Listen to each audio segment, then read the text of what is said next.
已經達到開會嘅法定人數，我正式宣布。Members, it's already the appointed time. May I declare the meeting in order? First, let's confirm the minutes of our minutes dated the 10th of February 2014, paper CB 4543/1213. The minutes were circulated to members by the Secretariat earlier on, and so far the Secretary has not received any proposal for amendments. Do you have any proposals to make? If not, can the minutes be confirmed? All right, minutes are confirmed. The Secretary has not issued any information paper since the last meeting. Items for discussion at the next meeting. Members, please note that the next regular meeting will be held on the 12th of May, Monday from 4:30 to 6:30. I've been in contact with the administration, which has got two proposals for us. First, construction of a new wing for Sha Tin Baptist Church Living Choice Secondary School, item 8093 EB. Another item is construction of a 36 classroom primary school in area 36 of Fanling, number 3354 EP. And a few days before we left for Shanghai, I had a discussion with the Deputy Chairman, who would like to discuss the government's policy on small class teaching, including the allocation of additional students to primary schools at P1. I believe the paper is already tabled. Do members have any objection to the proposal by the Deputy Chairman? Since I don't see any objection, this item will be included into the agenda of our next meeting. Before we go into our agenda proper, may I remind members that in accordance with Rule 83A of our ROP, if members have any direct or indirect pecuniary interest in any of the discussion items for today, you have to declare such interest, the nature of such interest, before you speak. All right, agenda proper. Members may recall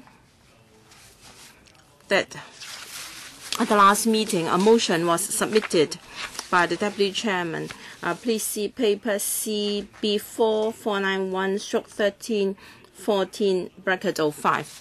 Since there was an in-depth discussion into the topic already, I agreed with the Deputy Chairman that perhaps we don't need a debate on this motion. I'd like to see if the administration has got any response for us. And after that, well, since we have a meaty agenda, we'll have to continue our discussion until 7:30. So after the administration's response, we will vote on that motion. Now that the Secretary and the Undersecretary has just joined us, I'd like to tell you that we're going to deal with Mr. Hon IP Kin-yuen's paper 491/05. Do you have any response, please? Thank you. The Education Bureau and the sector have discussed this matter very detailedly, and we've balanced the aspirations of parents and students. So last year, we introduced a basket of relief measures. While in the transitional period when the S1 population is dropping, we will protect teachers, protect schools, and also preserve our strength. This is a 3-year transitional plan to ensure that schools can continue to develop steadily so that we do not need a debate year on year. So unless there are new justifications, otherwise we will proceed as planned according to our agreement with schools with regard to the implementation of these measures. We believe that in 2013-14, the measures are useful. In 388 public schools that have places available for S1 allocation, only 12 classes was reduced. That is much smaller than the original predicted 100. The drop in population of this cohort was as expected. So in the coming year, we will continue with these measures in a pragmatic manner. In districts, school development division and schools will maintain very close liaison to coordinate so that the three measures can be just as effective. Because of the foregone, we oppose to Mr. IP Kin-yuen's motion to further reduce the allocation of S1 students. Thank you.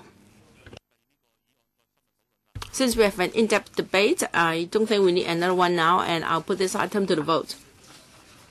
Mr. Yip's motion involving measures to tackle with dropping in the S1 population, student population. Those up for the motion, hands up, please.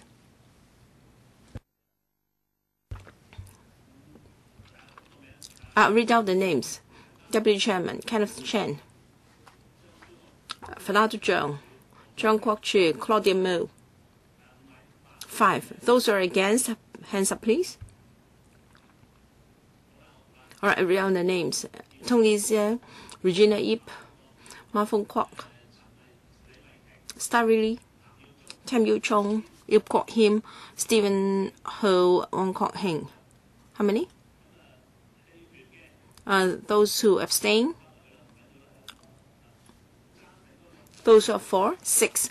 Those who are against? 8. No abstention. The motion is defeated. All right. The next item is increasing subsidized higher education opportunities. Paper CB 4545/1314 Mr. Can you please take us through the paper? Can I wait until the other colleagues are here? Or would you like me to start first? Yes, please do so. After all, you are only going to give a very short introduction. Yes, thank you. Government's policy is to promote a multiple pathway system for higher education that is flexible, so that young people, based on their interests and aspirations, can choose to further their higher education in Hong Kong or overseas.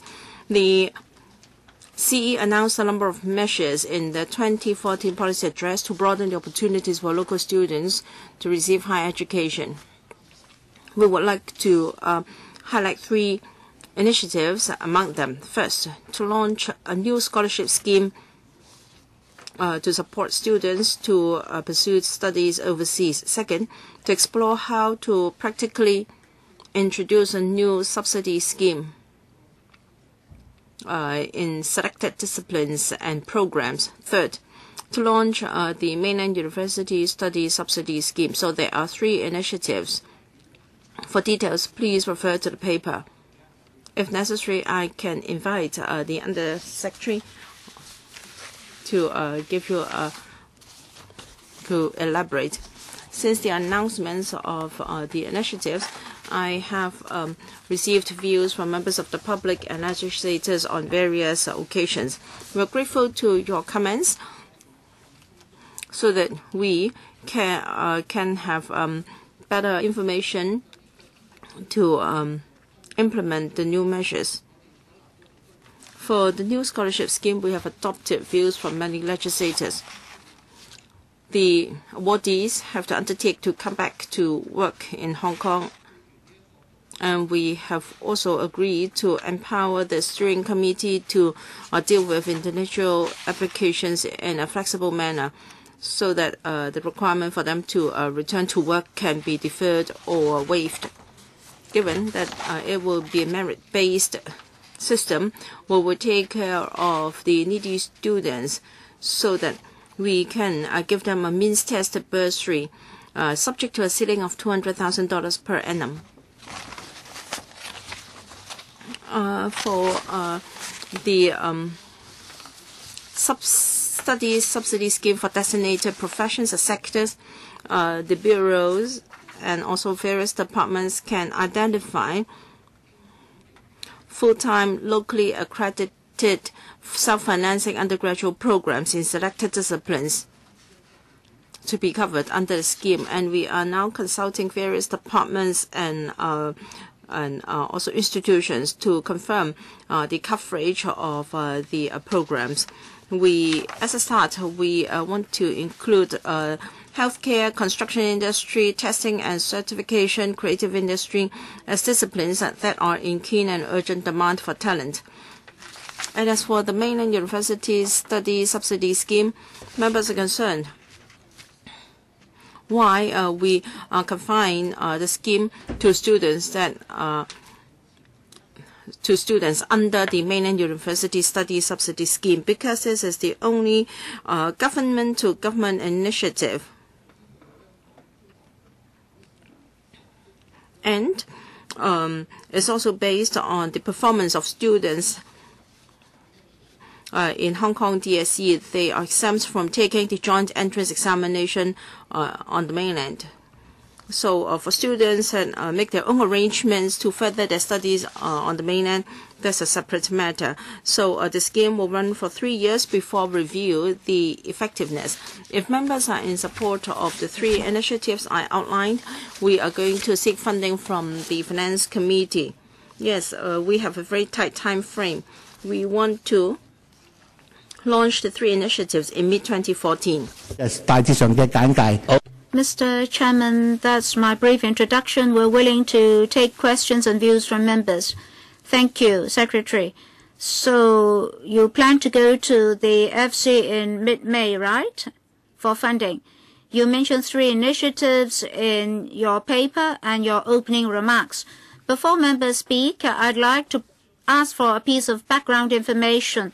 Will the 3 funding proposals be bundled together or separated as 3 different items for the FC? Are they separated or combined?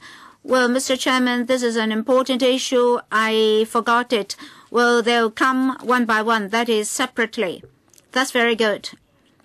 So, discussion time. Deputy Chairman, Kenneth Chan, Wong Kok Heng, Charles Mark, Regina Epp, Helena Wong, Tam Yu Chung, Starry Lee, Christopher Chung and Ma Fong Kwok have raised their hands. Any more? Tony Dare also. I've written down Tony Dare's name. Any more? Helena Wong, yes, you're on the list. As the 3 initiatives are to come separately, how are we going to discuss them? Well, we'll have a combined discussion, of course. 1, 2, 3, 4, 5, 6, 7, 8, 9, 10, 11. All right.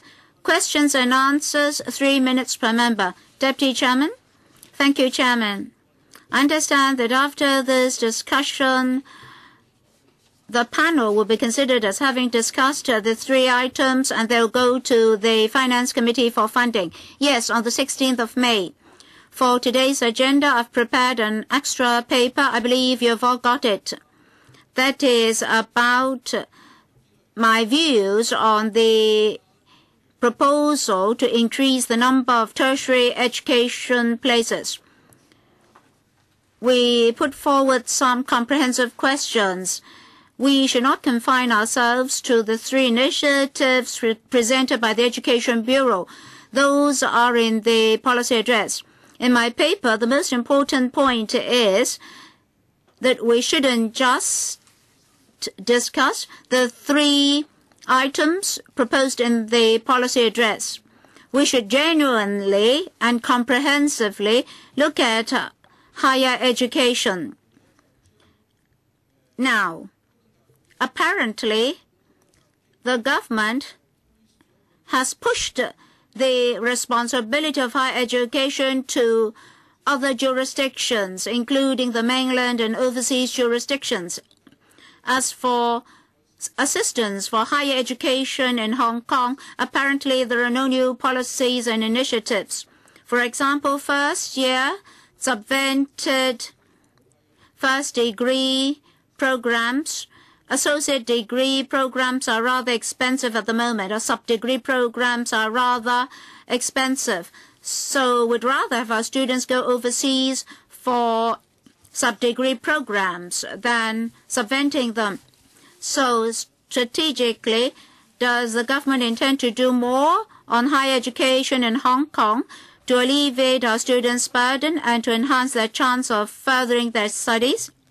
Secretary, thank you, the Honourable Member and Chairman. We all see that for Hong Kong's higher education, according to the latest budget, the spending will be more than $18 billion. Apart from the 3 initiatives we put forth today, there's another initiative with the same objective, that is to provide more subvented university opportunities to our students. In the next 3 years, we'll have another 1,000 postgraduate degree courses with 2,150 extra places in the next few years. These are to provide more opportunities. And as I said just now, number one, the 100 degree places are very few. We would like to adopt a complementary approach. Secondly, for the mainland, we only assist those who have already entered university but need assistance. So these are complementary measures. Next, Dr. Kenneth Chan. Mr. Chairman, 3 minutes to handle so many issues. I understand it's very difficult. So I suggest the Bureau withdraw the paper first so that we have more time to prepare our homework. It's just like a university professor asking the students to present a dissertation. But then it's only half done, and now we're asked to say whether we support it. Last time they asked for $4.8 billion, but that fell through. They didn't know what to do, so they tidied up the details and come again. So that's the background. And then for undergraduates, I believe more details can be clarified. For example, the first scholarship and scheme. How many for undergrad students? How many for university graduates entering into postgraduate studies and can receive scholarships? Well, I don't want the government to set up another committee and some more details. Precious resources should be channeled to existing scholarship committees. Through their experience and practice, we can adopt a fair, just, and open approach in using the resources. Apparently, they've not adopted my suggestion. They want to set up a different committee. So how are we going to approve this? This paper presents difficulties for us. I don't see any clear answers for us. As for the subvention scheme for mainland universities, we did discuss this in the past in the panel. The government worked hard for 2 years, came for road shows, but eventually how many people actually went to the mainland to enter university and how many came back afterwards? We don't have the figures. So 12,000 renminbi, yuan, or Hong Kong dollars as the subvention level, I don't have any rational basis for supporting it. Well, if it is a non-means tested scholarship for Shuyan, Zhuhai, how do you want to treat them? They have so many difficulties. They don't have land. And on the other side, you offer so much money for our students to go to the mainland to study. So it's very difficult for me to support the paper, particularly some details there. Some problems are not resolved yet. I don't think 3 minutes will be enough for the Bureau Director to answer my questions, so they should go back and reconsider and redraft the paper. Mr. Wong Kwok Hing. Mr. Chairman, first of all, I object to Dr. Kenneth Chan's suggestion that they should withdraw this paper. because we can't wait anymore. Many students are waiting for the scholarships. So we cannot reject this paper. Rather, the government should, on this basis, enhance their proposals. I have a counter suggestion.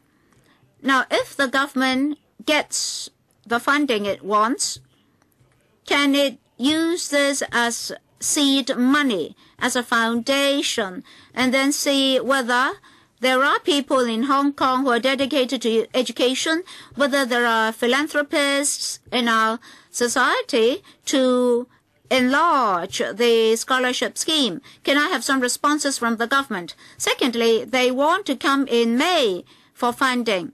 The government knows that in the LegCo, there are already members who would like to carry out filibustering on the budget. I don't know how long will that linger on. Well, the government should tell us if filibustering is prolonged, the proposals here will fall through.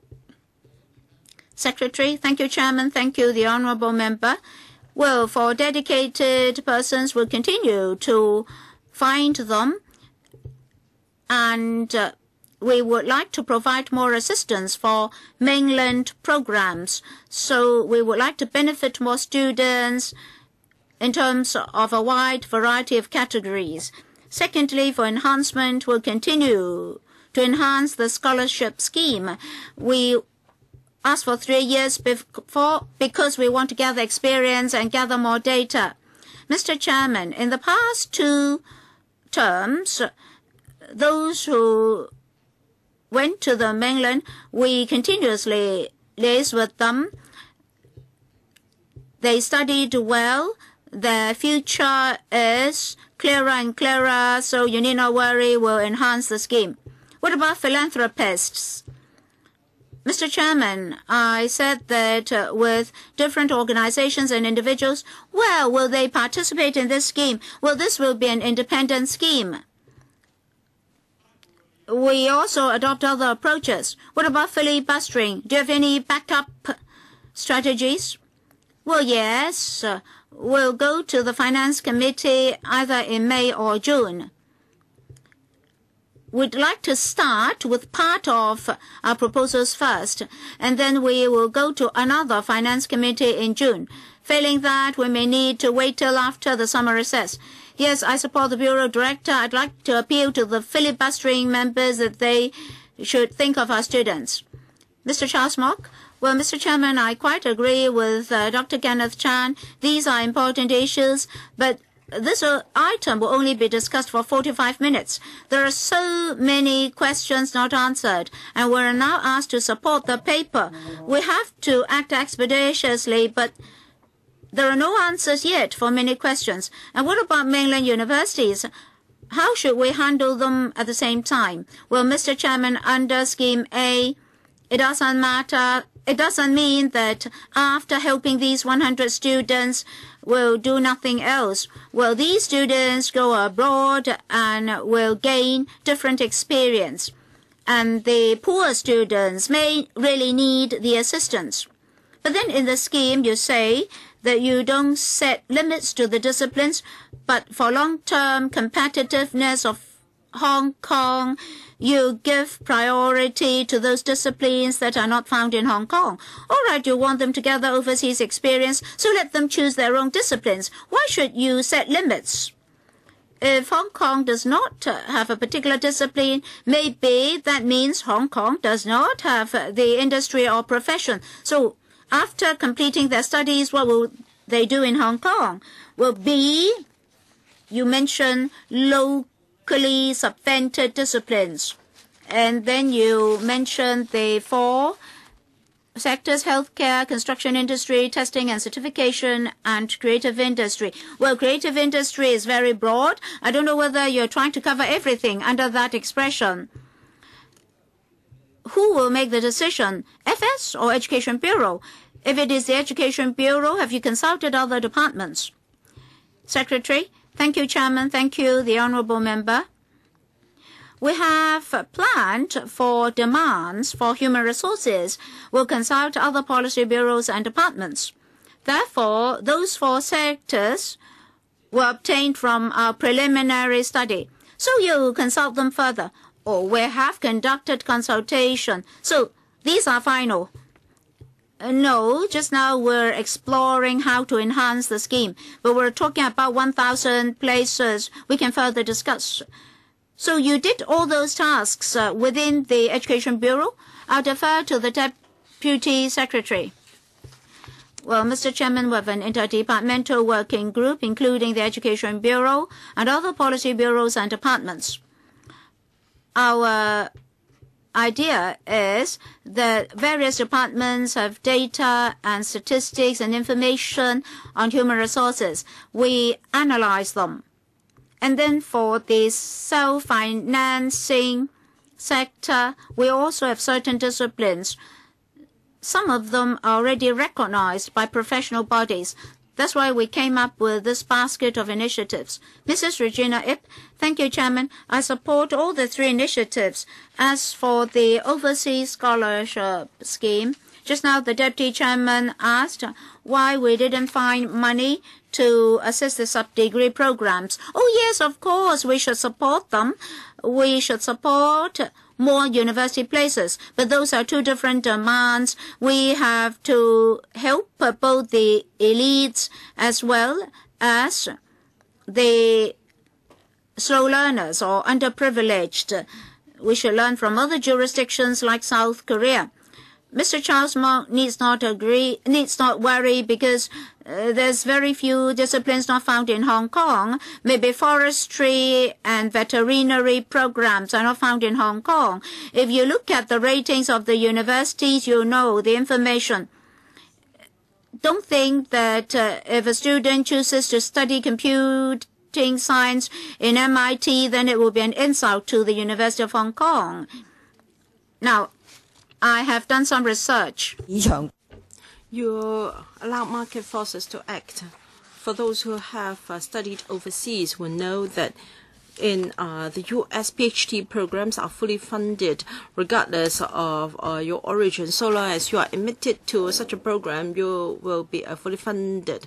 Now, Dr. Helen Wong is not here. I think when you went to UCLA, you got a fully funded scholarship. But please, no dialogue among yourselves. And Canada also offer a 4-year scholarship. The best universities in the U.S. Provide fully funded scholarship, not just by universities, by the National Energy Ministry or even National Defense Ministry. But for undergraduate programs, usually foreign students are not available. For Ivy League universities, scholarships would not be offered to students from Hong Kong, but perhaps to those from Vietnam or Cambodia. So I met many Hong Kong students studying undergraduate programs in the U.S. and their families took pains to support them, and some were deterred from studying overseas because of a lack of resources. Any response, Secretary? Thank you, Mrs. Yip, for your support. I did my PhD program in UCLA. I was admitted, but I had to find my own scholarship to support myself. So in principle, I'm not against the scholarship scheme for Hong Kong students to further their studies overseas. However, they have to be really local students. We should not use it to help outstanding students from other countries. And I don't think we should take fast-track approaches. The government has refused to increase the number of subsidized first-year, first-degree programs. As a result, over 10,000 students have to pay for the fees in self-financed tertiary institutions in Hong Kong. And now you also have the scholarship scheme and the MUSSS, Mainland University Study Subsidy Scheme, and also the subsidy scheme for designated professions and sectors. Regarding the scholarship scheme, I beg to differ from Mrs. Regina Ip. it's not true that postgraduate programs overseas will always give you scholarships. For private universities, they may give you scholarships, but for state universities, when the Californian government is economy is not in good shape, how will they give you a scholarship? So, Mrs. Regina Yip's information was not correct. And I hope this quota of 100 can be more flexible. Oh, you may want to support students to enroll in undergraduate studies. You should be flexible enough to allow local students to enroll in postgraduate studies, PhD or master degrees, and it all depends on the quality of the programs and schools admitting them. If they are admitted by very outstanding universities for postgraduate studies, their applications should not be disqualified.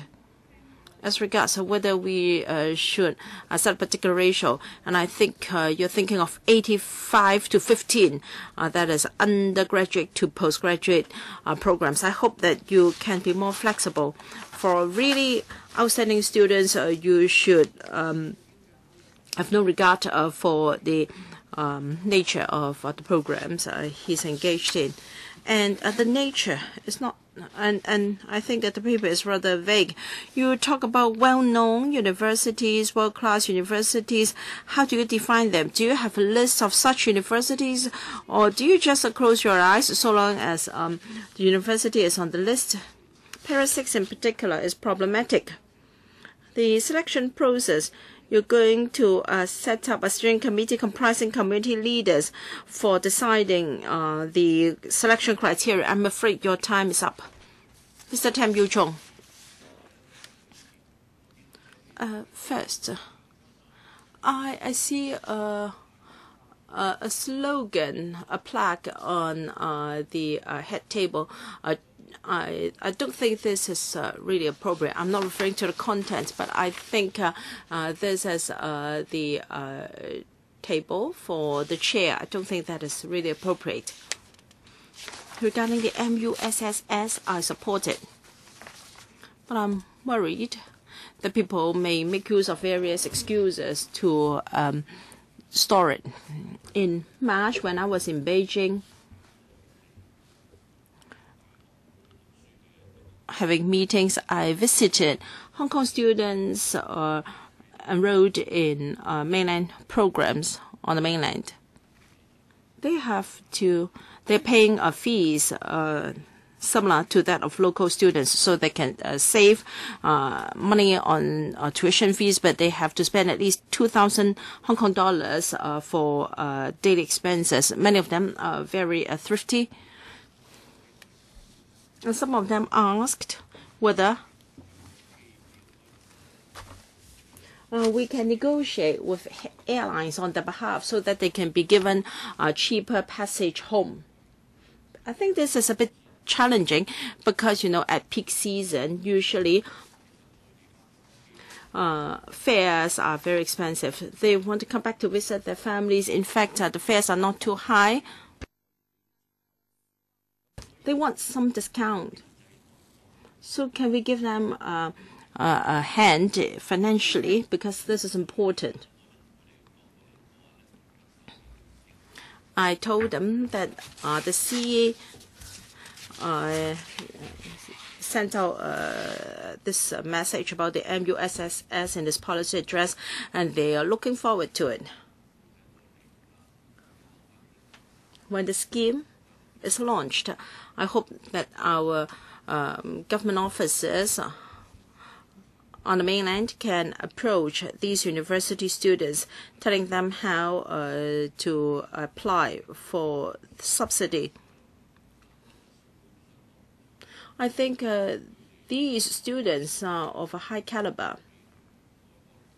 Perhaps they are not so well off as those who can afford studies in other countries, or they may not come from as affluent families. So I think it's worthwhile to help them. I think the scheme is long overdue. I am very disappointed with the comments made by members. Talk about dissertation, this and that. Well, there is no need for you to blow your own trumpets, although you were smart enough to win scholarships. Mr. Lee, there will be supports enhancing subsidies for higher education. So we support all three initiatives in the paper. I just have to confirm whether it is the intention of the scholarship scheme to ensure that really bright students from disadvantaged families can also study in outstanding universities overseas, and whether they will be required to undertake to come back to work in Hong Kong for a certain period. Secondly, we talk about a mismatch of manpower resources and jobs, and we know that universities take a while to create new programs. And how can we ensure that the supply of places can catch up with demand in the market? I think self-financing programs are flexible enough, so it is okay to try out the subsidy scheme. However, this 1,000 places, you have already identified the disciplines. I'd like to know the criteria for your selection.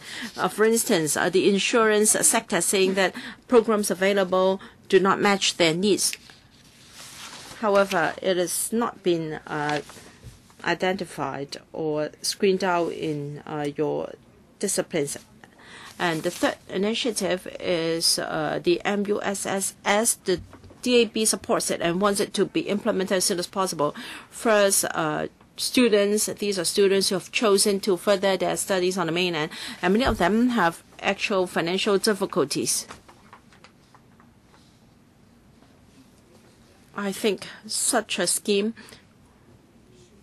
will help them to further their studies on the mainland.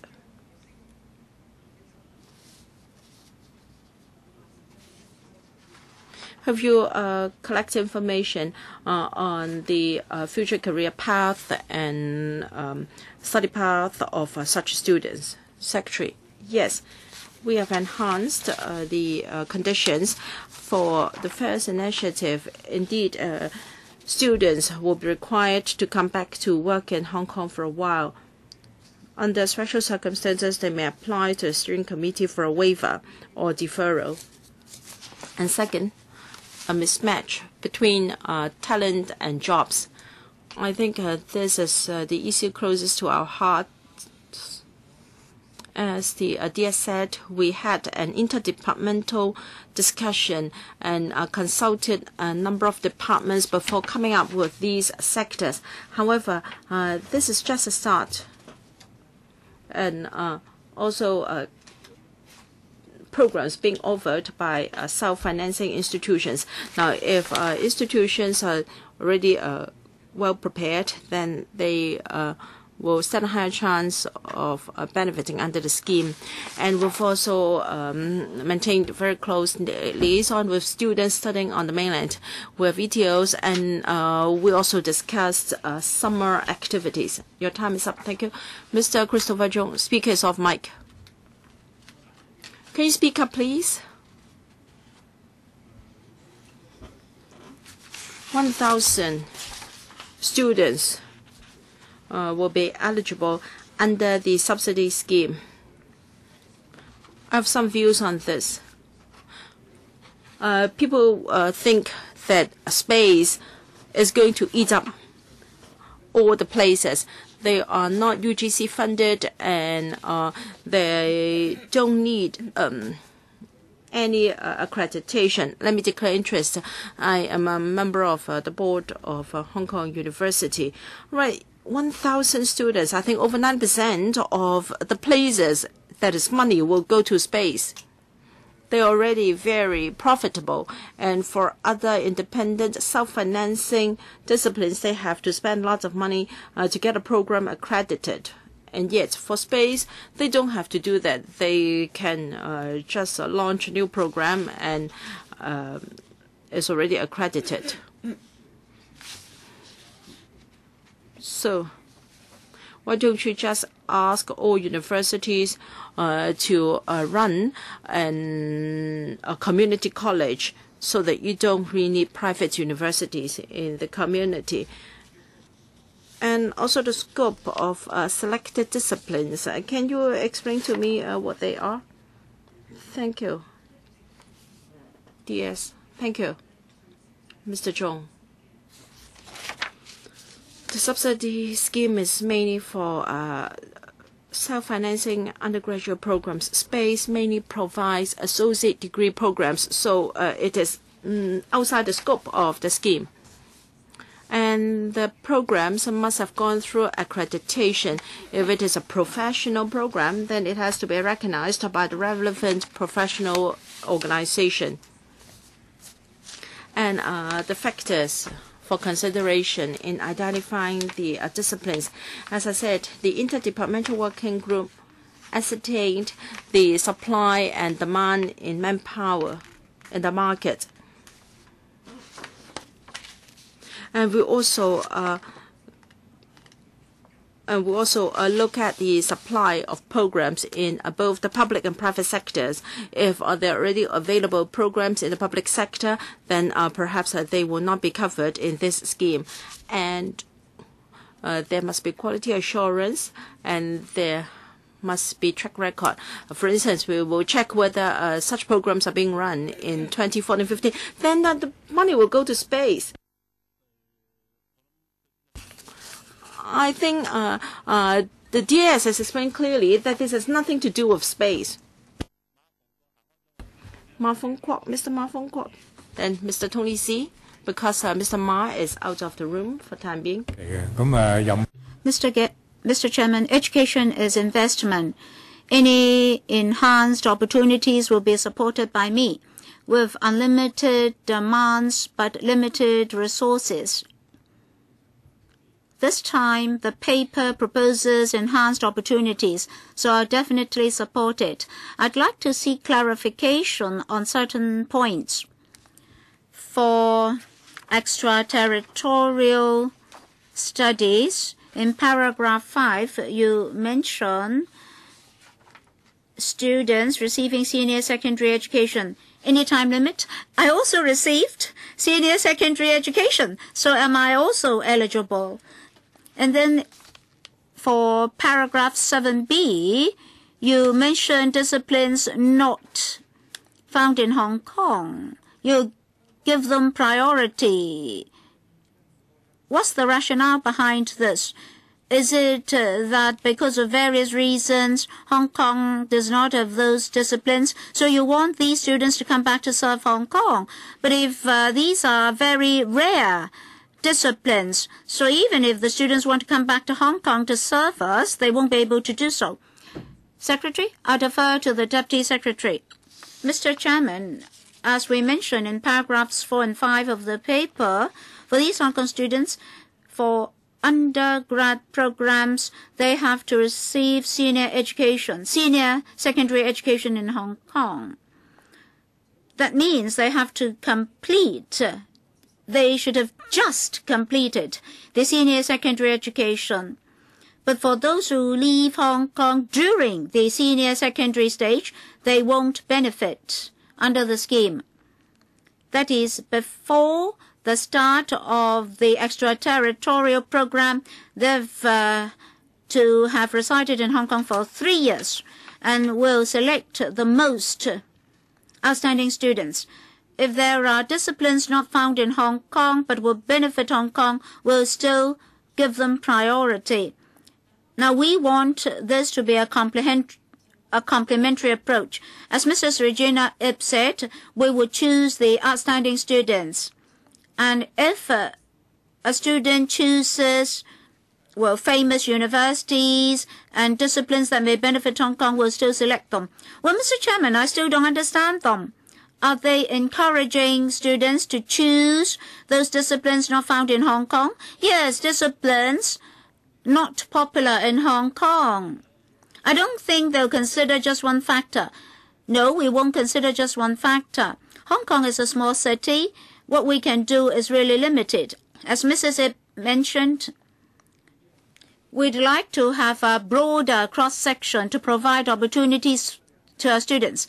Take, for example, agriculture. It may have a prospect and it may have development in Hong Kong. So we may nurture elite students and nurture human resources for the future development of agriculture in Hong Kong.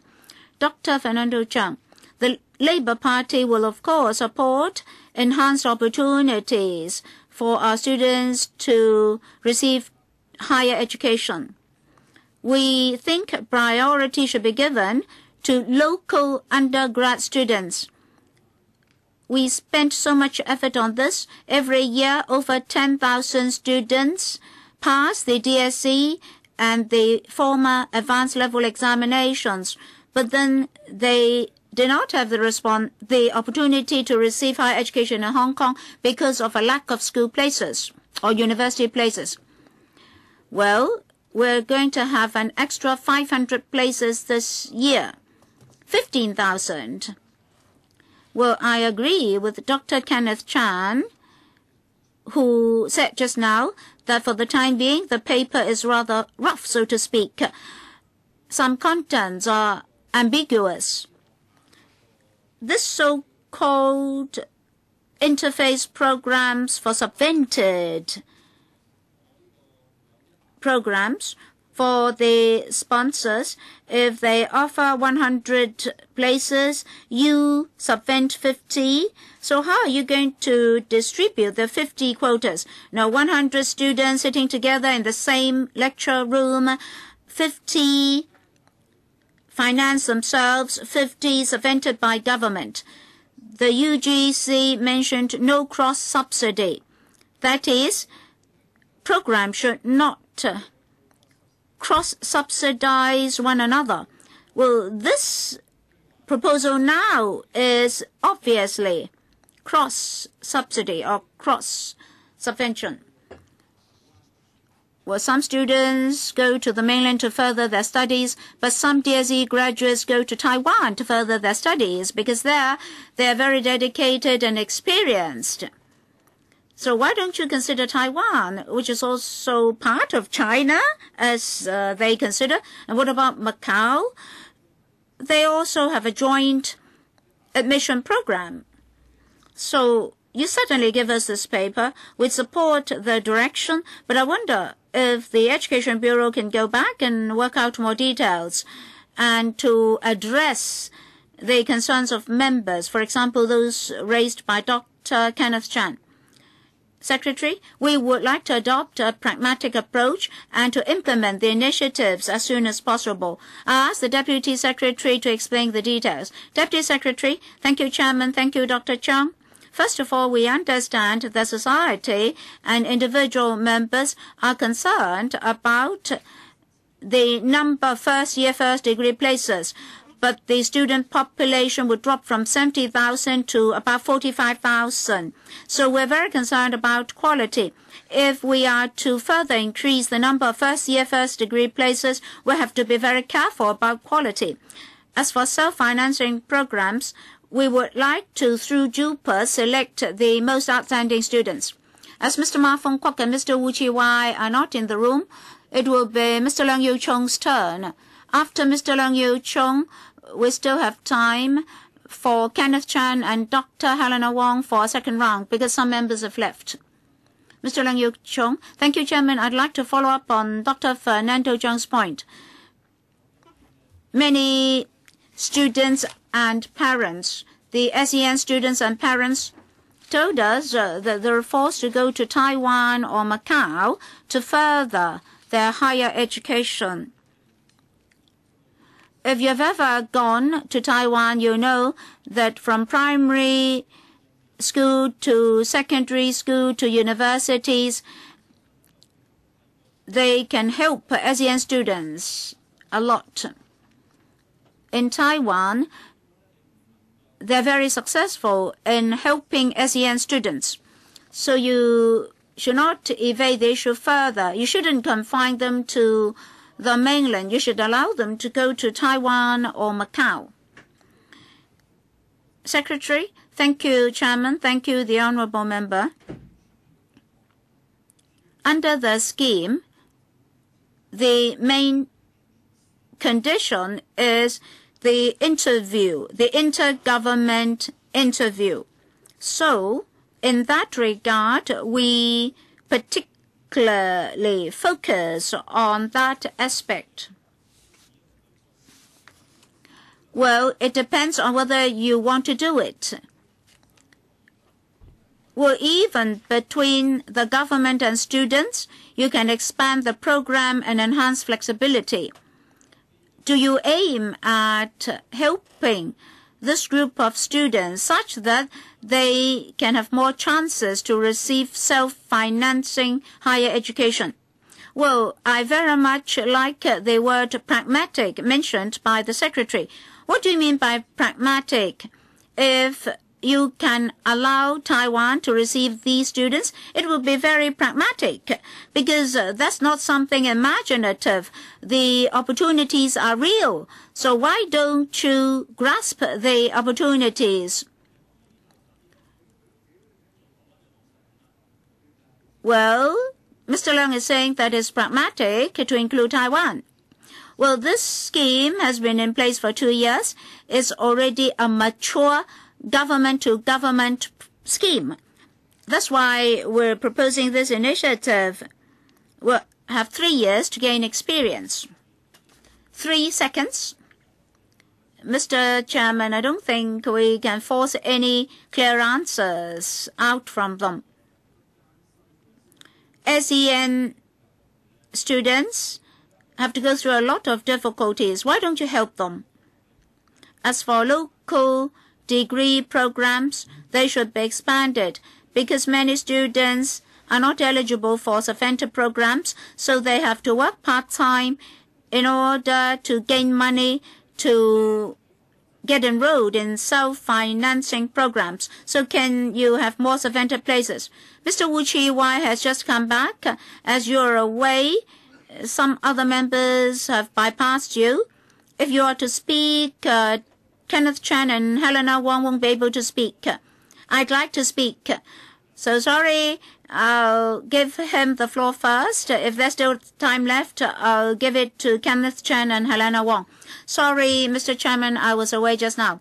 I agree to the policy, but for the elite students, you shouldn't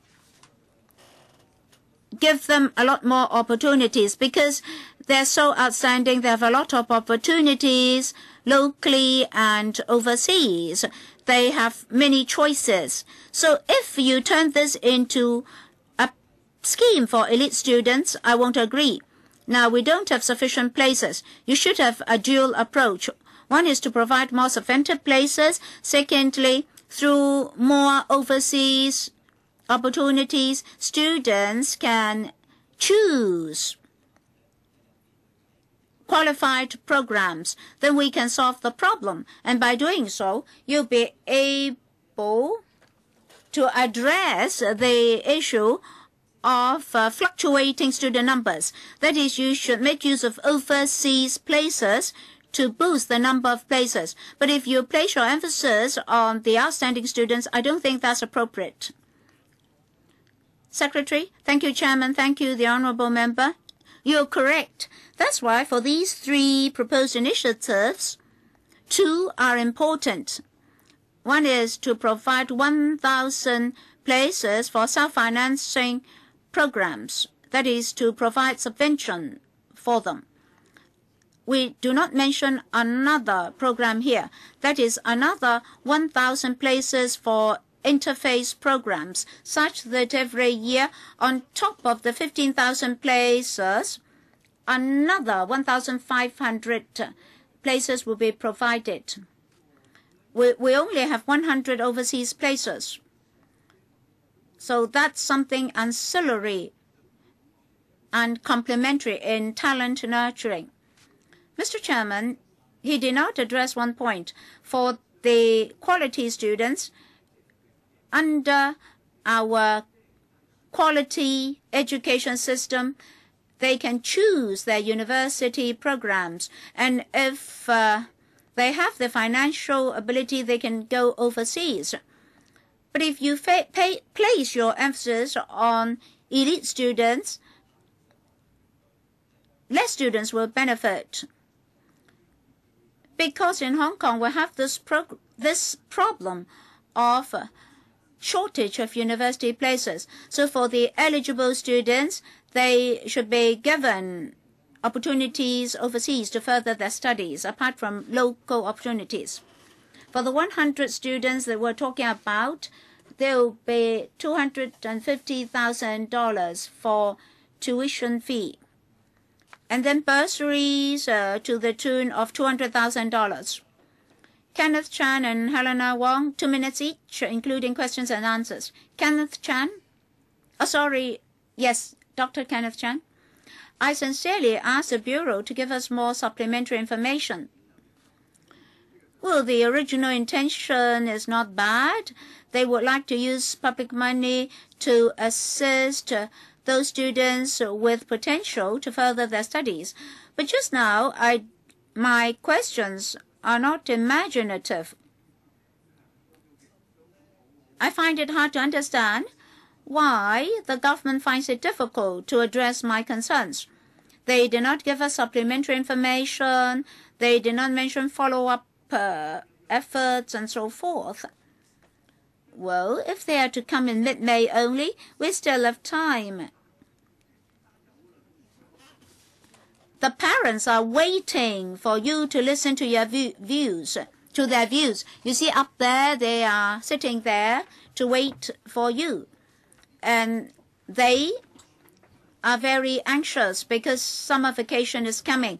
You still have time. The parents of Top Kids Kindergarten. Well, we have different schemes, but the paper mainly focuses on 3 initiatives for discussion because of the tight time frame. We want to secure your support so that we can apply to FC for funding. There is a time factor. I have nothing more to say, Chairman. This secretary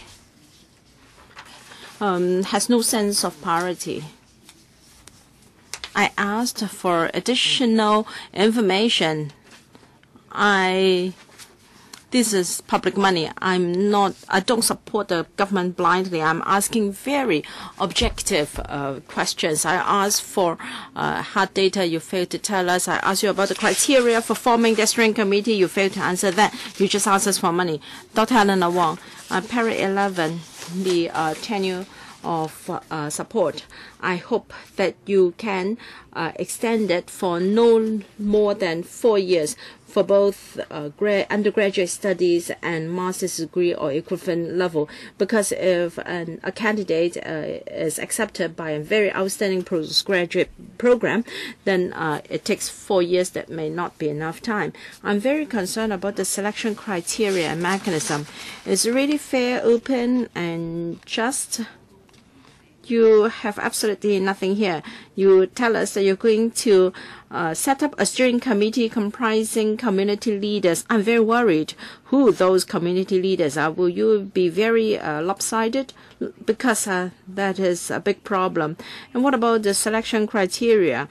You should have rather detailed selection criteria so that we know what they are. You must give us everything. Otherwise, even if you go to FC, we're going to ask you these questions again.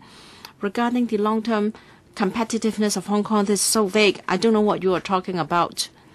I think you should invest in nurturing talents with global vision, so long as they are willing to come back to contribute to Hong Kong, to provide manpower resources in different aspects. That is enough. Regarding long-term competitiveness, I don't know. When I enrolled in my own program, I knew nothing about long-term competitiveness of Hong Kong, and this is also hard to define. DS? Regarding the tenure of subsidy, we will consider the usual length of the program. If it is a 4-year undergraduate study, then 4 years.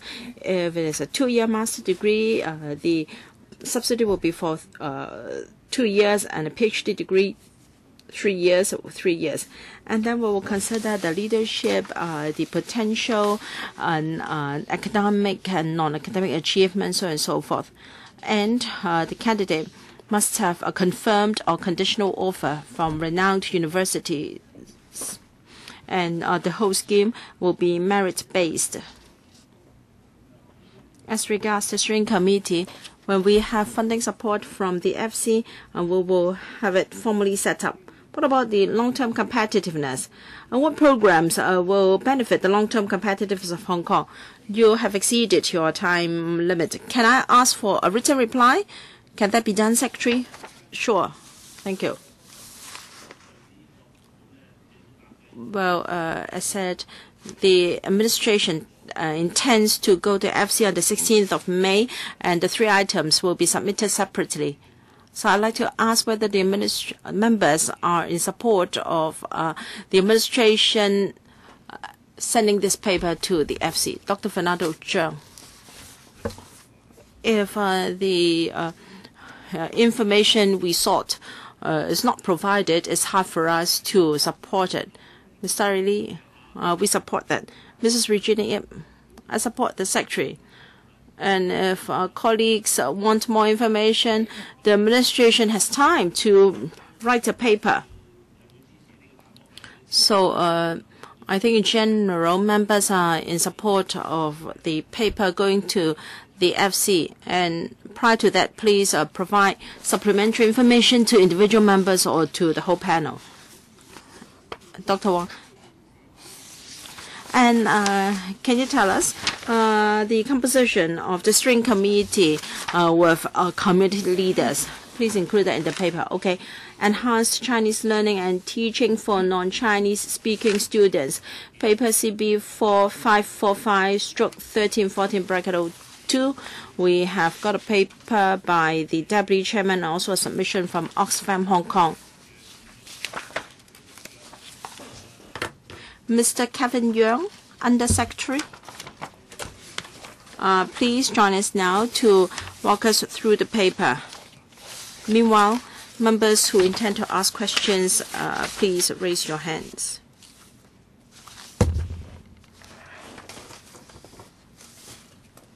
收難，收難，張超雄佢就張超雄早啲嘅，張超雄早過何秀蘭。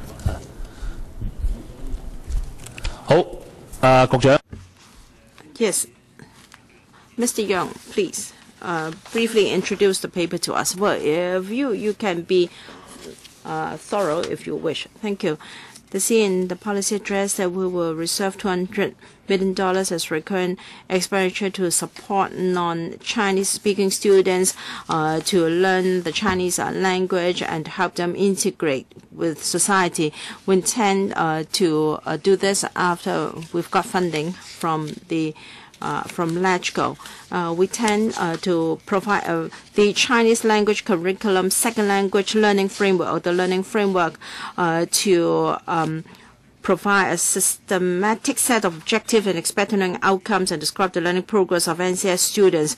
We also provide module exemplars, assessment tools, and supporting learning and teaching materials to help students systematically adapt the Chinese language curriculum, and also to enhance the learning effectiveness of NCS students. We hope that the learning framework can enhance the Chinese proficiency of NCS students so that they can attain the expected progress and learning targets instead of providing them with a simpler curriculum. Starting from 2015, we will provide who will provide the applied Chinese paper. And for schools that have over 60 NCS students, we will provide a recurrent expenditure to enhance support for such students. For details, please refer to para 10 to 15. These schools must implement the learning framework. They must use the school-based performance assessment tool, and in the light of the needs of NCS students, they should offer various types of intensive learning or teaching programs. And starting from 2014-15, special schools that have NCS students can also apply for funding from the administration to offer after-school consolidation activities. And schools that accept recurrent funding expenditure must submit a new plan. We will have a dedicated team set up within the Bureau to vet their annual plans. We're inviting experts to assess the effectiveness of various measures to ensure that the supporting measures are useful. For the support measures, we are going to enhance teachers' ability to teach NCS students, and we also offer experience sharing sessions for such teachers. And we will also enhance school-based professional support through various means. The earlier NCS students learn Chinese, the better or easier they can bridge over to mainstream Chinese language classes. And we will provide money to enhance professional development of children. We will continue to provide funding to NGOs under the Language Fund to organize district-based programs for NCS students aged 3 to 9 to motivate them to learn Chinese through fun activities such as games and creative arts. We hope that the Council can approve funding for these measures as early as possible. Thank you. Members would like to speak? I read the names out and see if I have missed out any. Claudia Mo, Ip Kin-yuen, Starry Lee, Fernando Zhang, Sid Ho, Wu Chi-wai. First round. Have I left out any? Leung Yu-chong, Zhang Gokcha, are you going to speak? I just want to calculate the time. Chao Tong Lizi, you've caught him. Are you going to speak? And also Wu Chi-wai. All right, then each member can have 4 minutes. So the line is drawn, okay? Ms. Claudia Mo. Thank you. $200 million per year is a big sum of money. So we want to enhance Chinese learning and teaching for NCS students. I think we all have high hopes for that. Still, so far, even Oxfam agree that what is meant by that learning framework. We don't know what this learning framework is about. You give people the impression that you are just doing it half-heartedly because you have been attacked so many times. Well, you patch up here and there. You tinker with the system here, and there is this immersion program and also assessment here. Lots of measures to spend. $200 million per year. You don't have any broad direction. You give people the impression that, well, schools, if you have NCS students, you look after your own business. The method of teaching, you look after your own business. And for teacher qualifications, you have more training and sharing, experience sharing. Do you know that in Canada and in the U.S., they have methods for teaching English as a second language?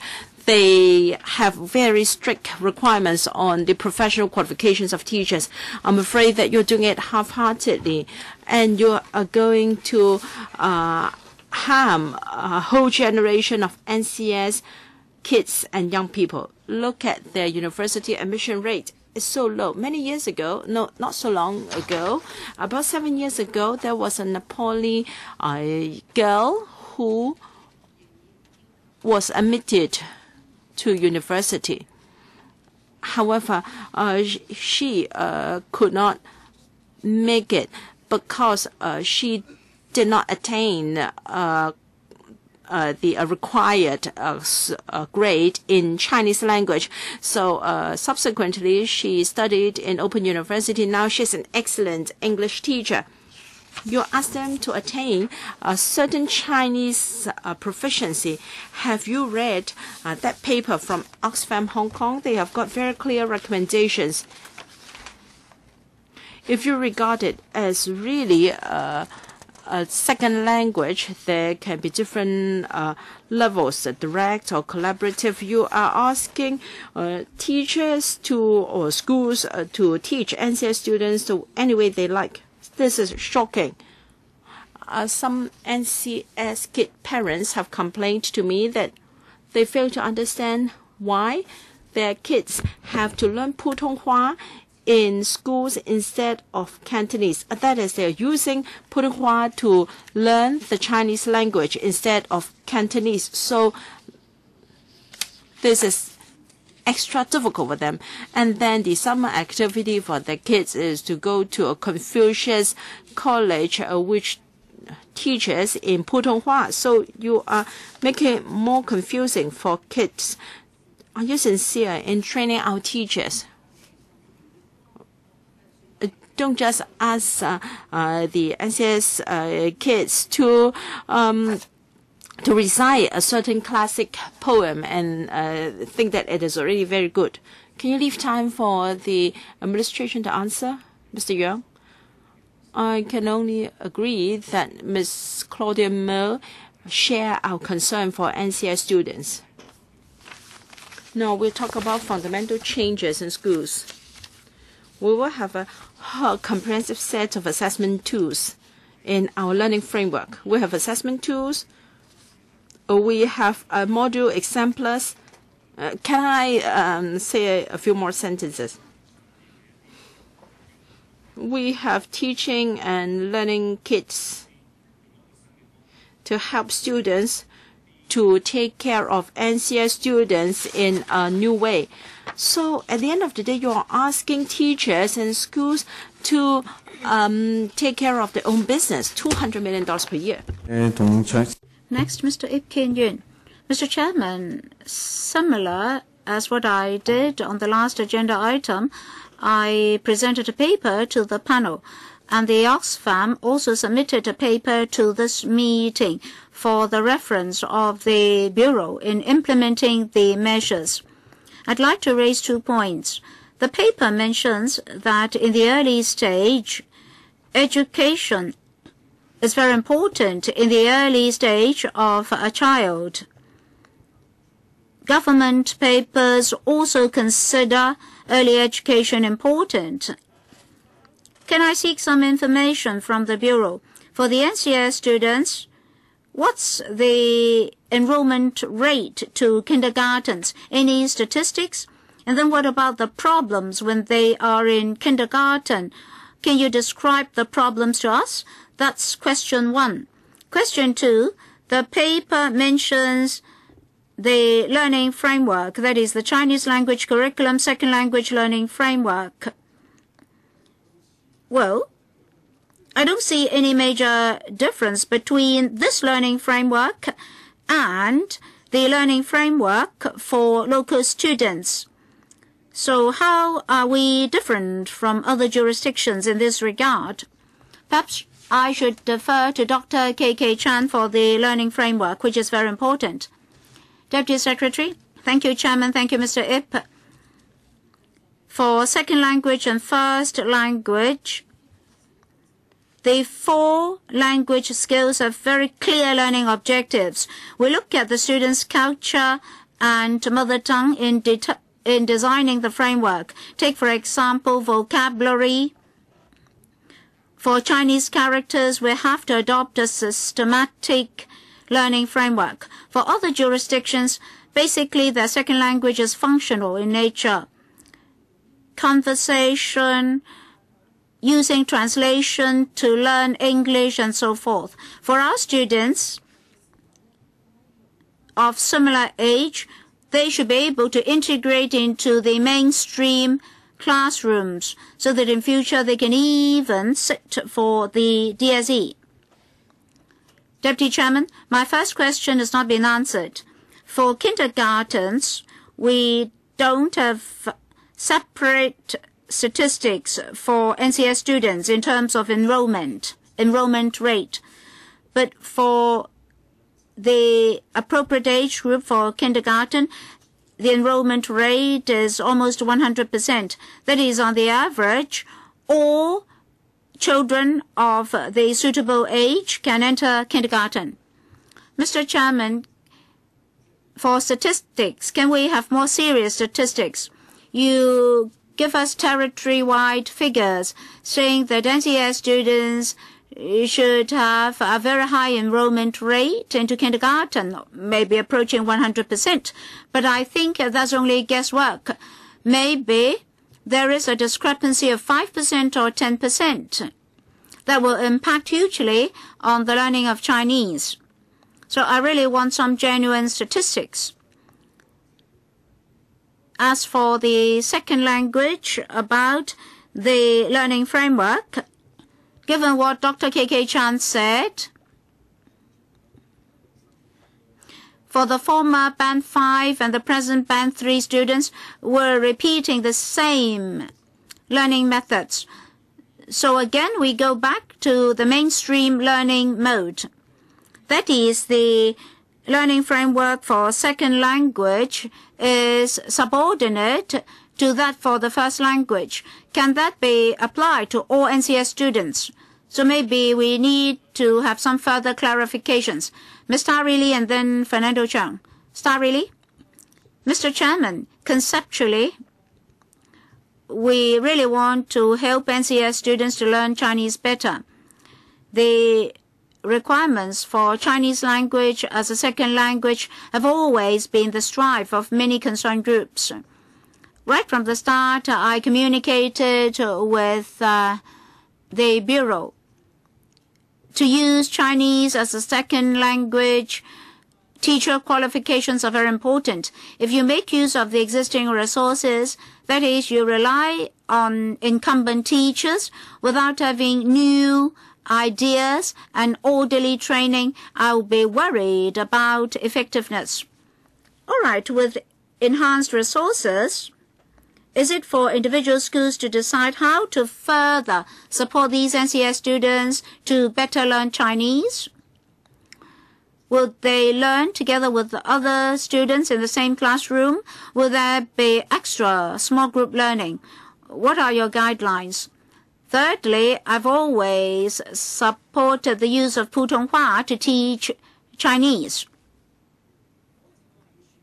Yes, we should handle the scenario depicted just now, but that shouldn't be an excuse not to use Putonghua to learn English. Well, the ethnic minority students do have difficulties, but we need to nurture them into biliterate and trilingual students. Otherwise, they will lose out in competitiveness. Under Secretary, we need to do more, but when it really comes to the classrooms, how are we going to assist NCS students to learn Chinese better? Teacher qualification is very important. We do have professional training courses and talks to assist them. We encourage teachers to further their studies in higher education institutions on the teaching of NCS students. But that will take time. It's difficult for us to set a deadline to require all teachers of the Chinese language to complete a postgraduate program in higher education institutions. We have talks and exchanges to encourage more exchanges so that teachers will be better equipped in terms of teaching and learning.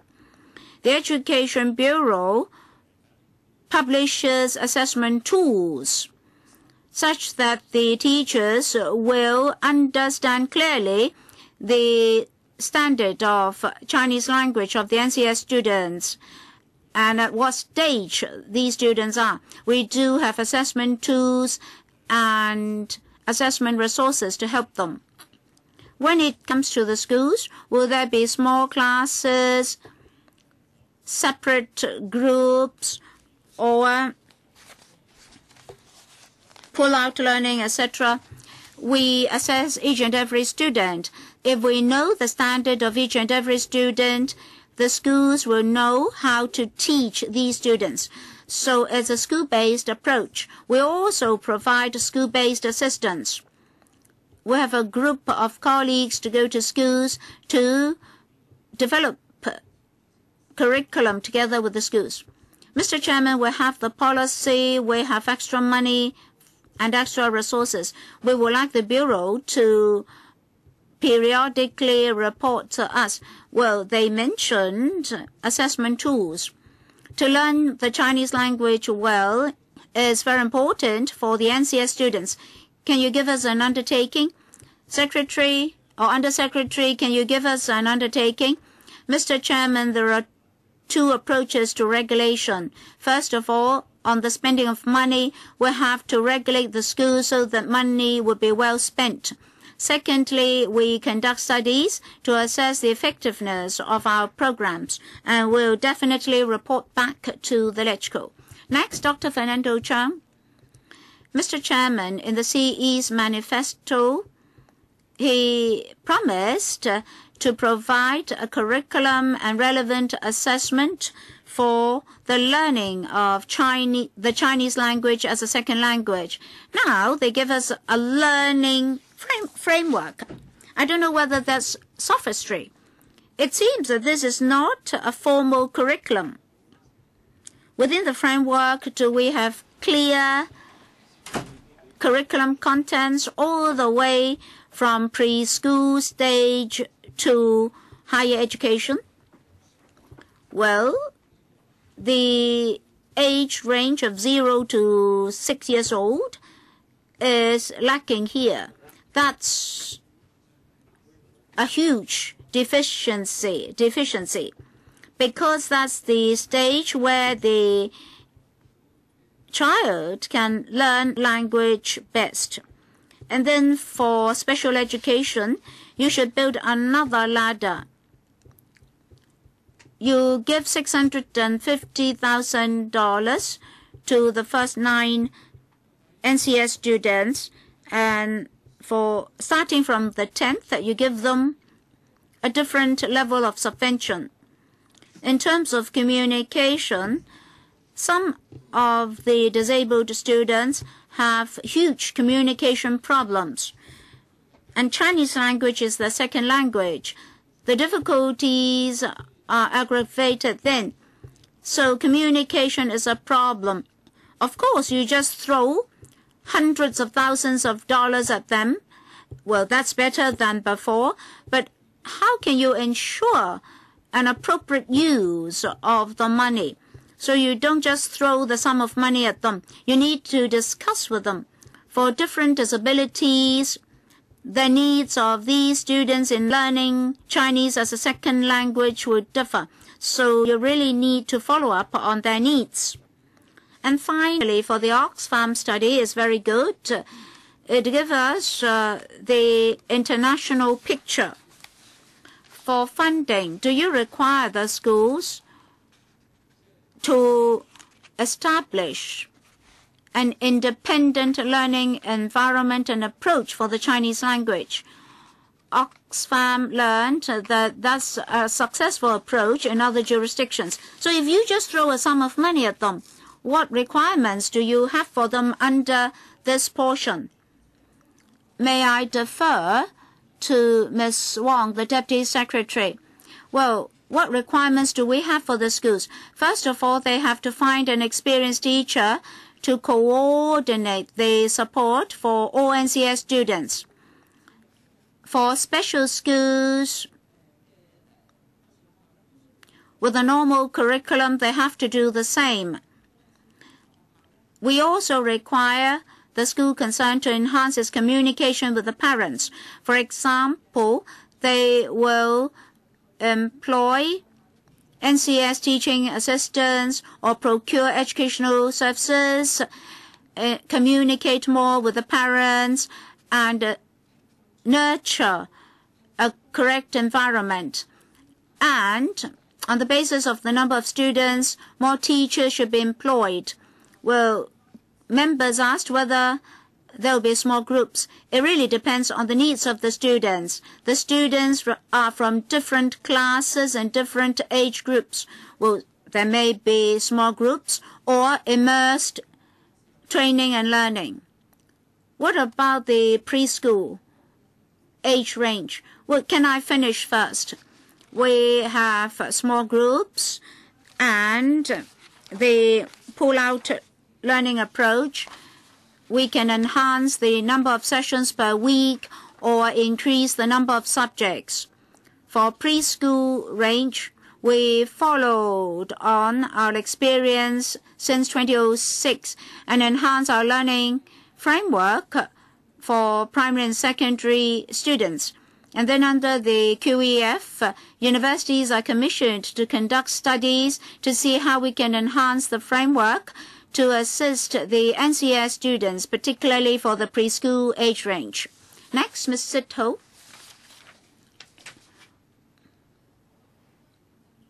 I would like to follow up on kindergartens. When a child learns language, it's better to do that before 6 years old because absorption would be better, because intuition will be used by the child to learn language. So you should put them in a second language environment. We're not given figures for NCS kindergarten students or pupils. So, Undersecretary, you really need to go back and dig out the figures for us. As for enrollment in local KGs, paragraph 21 only mentions enhanced support for school-based professional support and professional development of the KG teachers. For language development, the teaching of Chinese language as a second language, etc. There are difficulties in employing substitute teachers. Given this funding level, can schools employ substitute teachers in order to release the incumbent teachers for further training? For subvented KGs, you're doing it by way of education vouchers. In Tin Shui Wai, we have this kindergarten example, which is put under a very hefty rental adjustment by the landlord. If teachers are to further their studies after school, it's very difficult to provide them with support.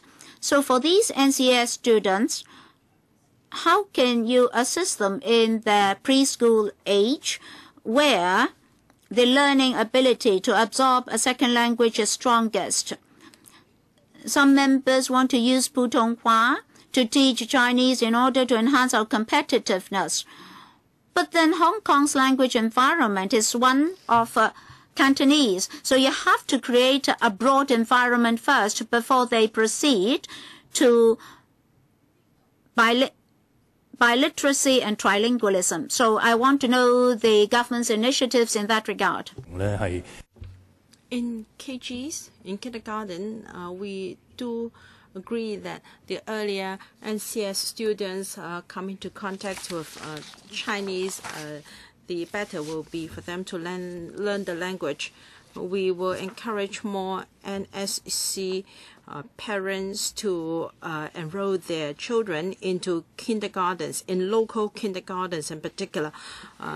According to past experience, parents are tended to choose international KGs or KGs that teach in English. Perhaps they think that that is more appropriate for their kids.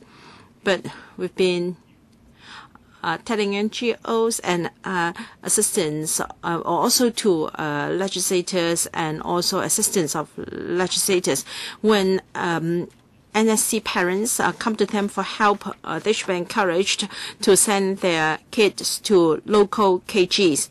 Regarding the statistics, we really haven't kept such statistics. We'll try to find out, because kindergarten education is not compulsory. So we will have to check from P1 students and check the past record. However, I think we should help them before they are admitted to KGs. Mr. Wu Chi-wai, thank you.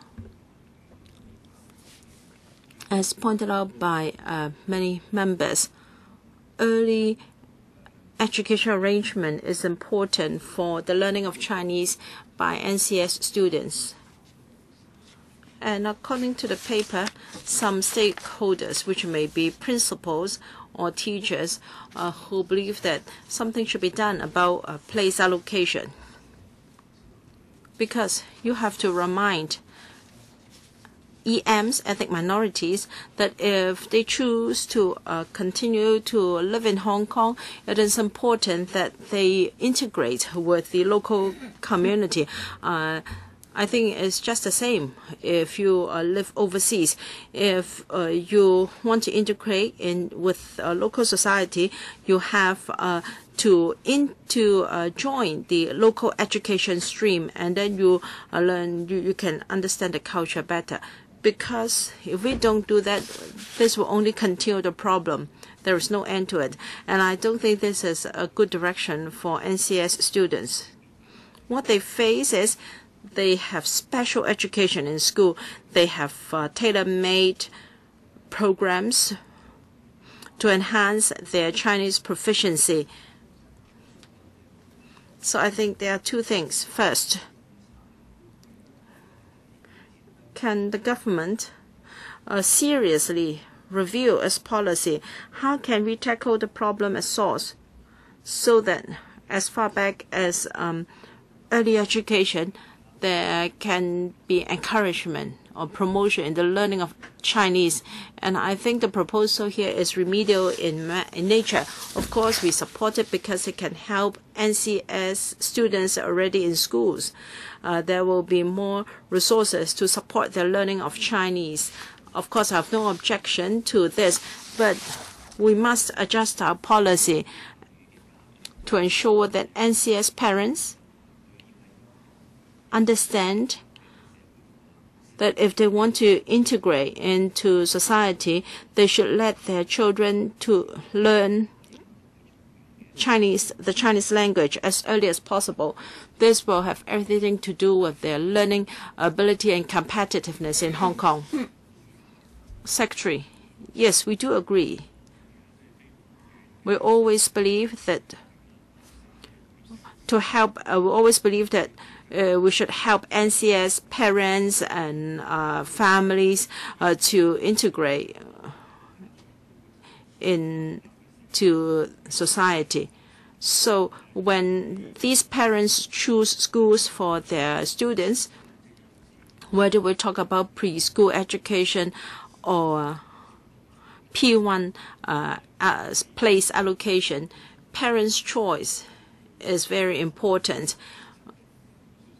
It is not easy to encourage parents to take this factor into account in the choice of schools. However, Mr. Wu may know that we used to have 31 designated schools. Starting from 2013-14, we abolished the system already.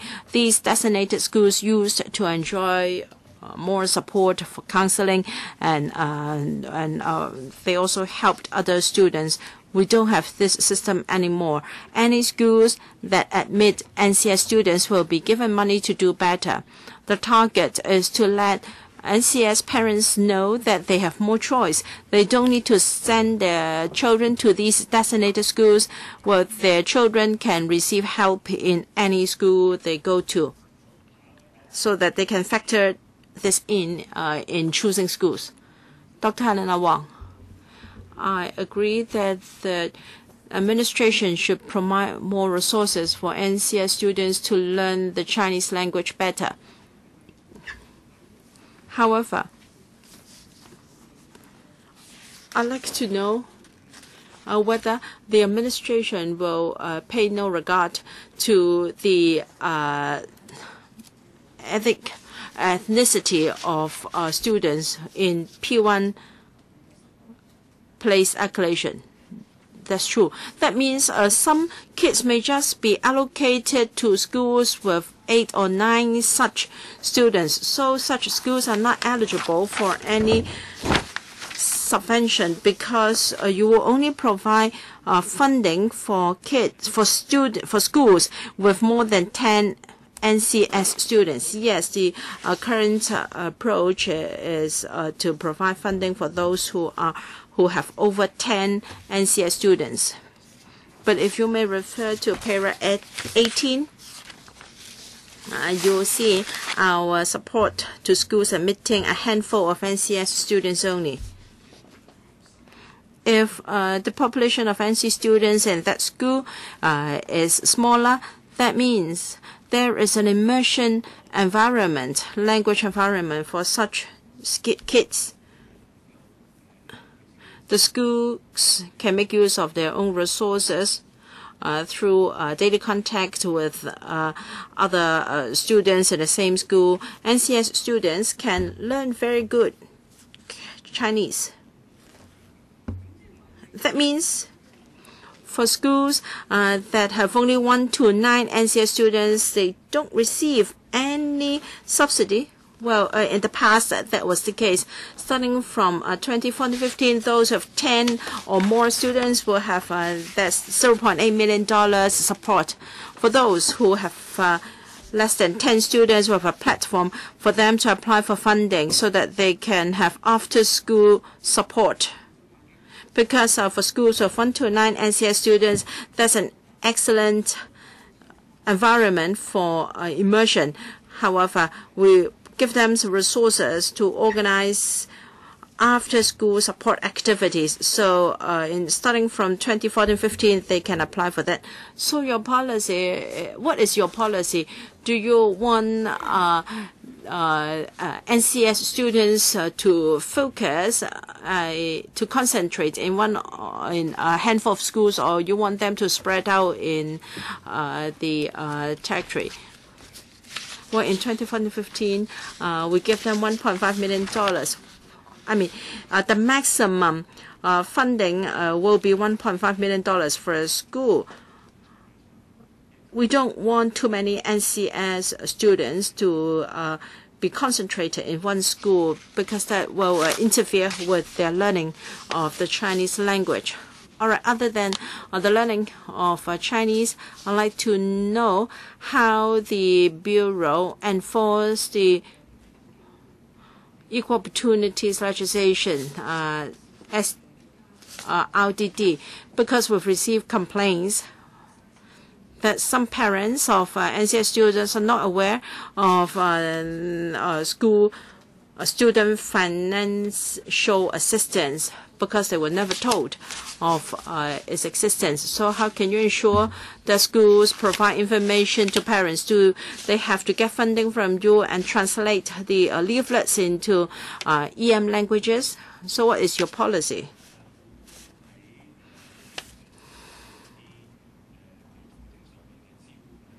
When it comes to financial support, usually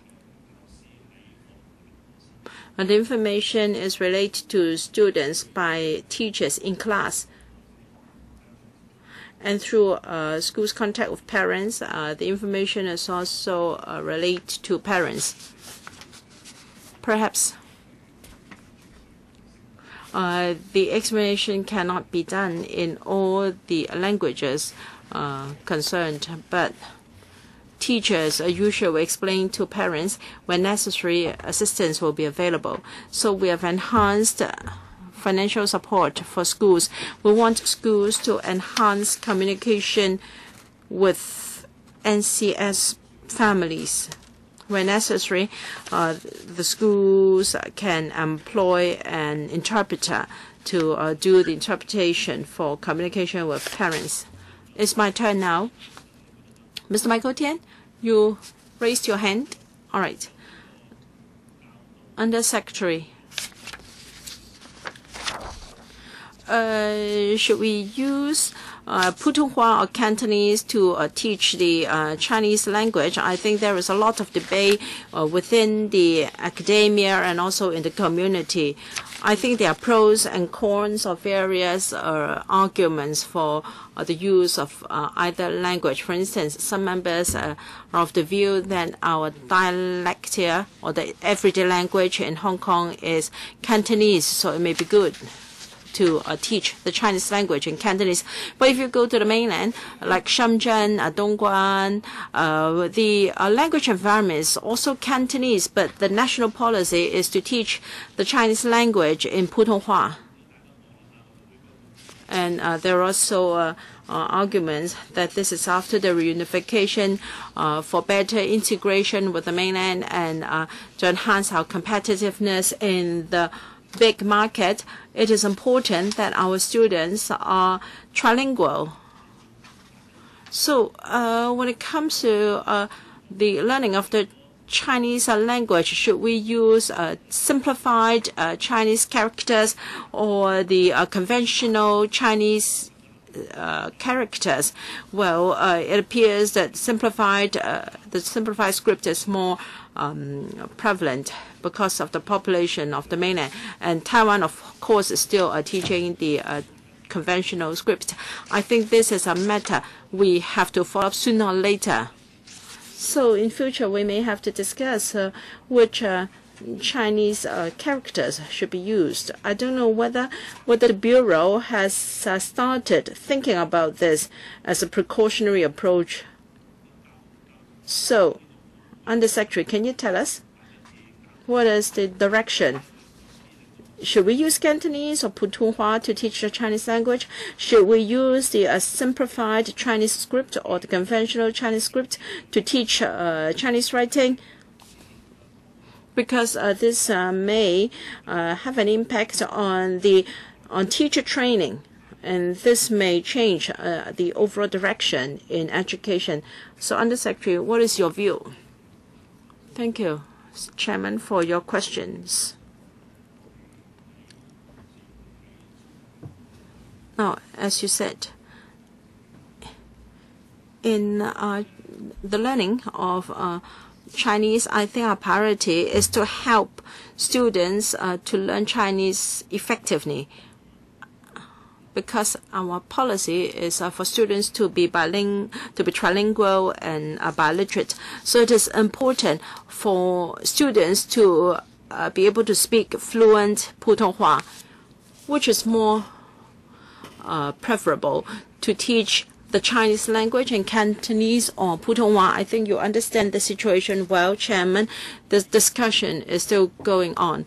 We don't have any policy to require schools to teach Chinese in Putonghua, but if schools want to do that, in our language fund under Scholar, we have support for some pilot schemes.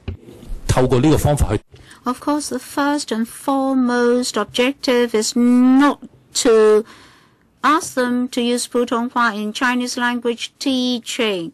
We just want to conduct a study. Well, what about simplified characters and traditional characters? Well, at the moment, we don't have any policy to use the simplified characters. Well, integration of the Hong Kong mainland markets and competitiveness. Well, at the moment, we don't have any intention to use simplified characters. Mr. James Yen, I've drawn a line already. All right, 3 minutes, questions and answers. Thank you, Mr. Chairman, for your generosity. Well, the NCS students have posed a very huge problem here. In Tin Shui Wai, I was told that NCS students are most worried about integration into society in future. So Chinese language is very important to them. So they're very interested in this learning framework. Now for the tertiary institutions, for the recognition of qualifications in terms of Chinese language, what's the latest progress? Now very simple, you're using $200 million for this learning framework for bridging programs.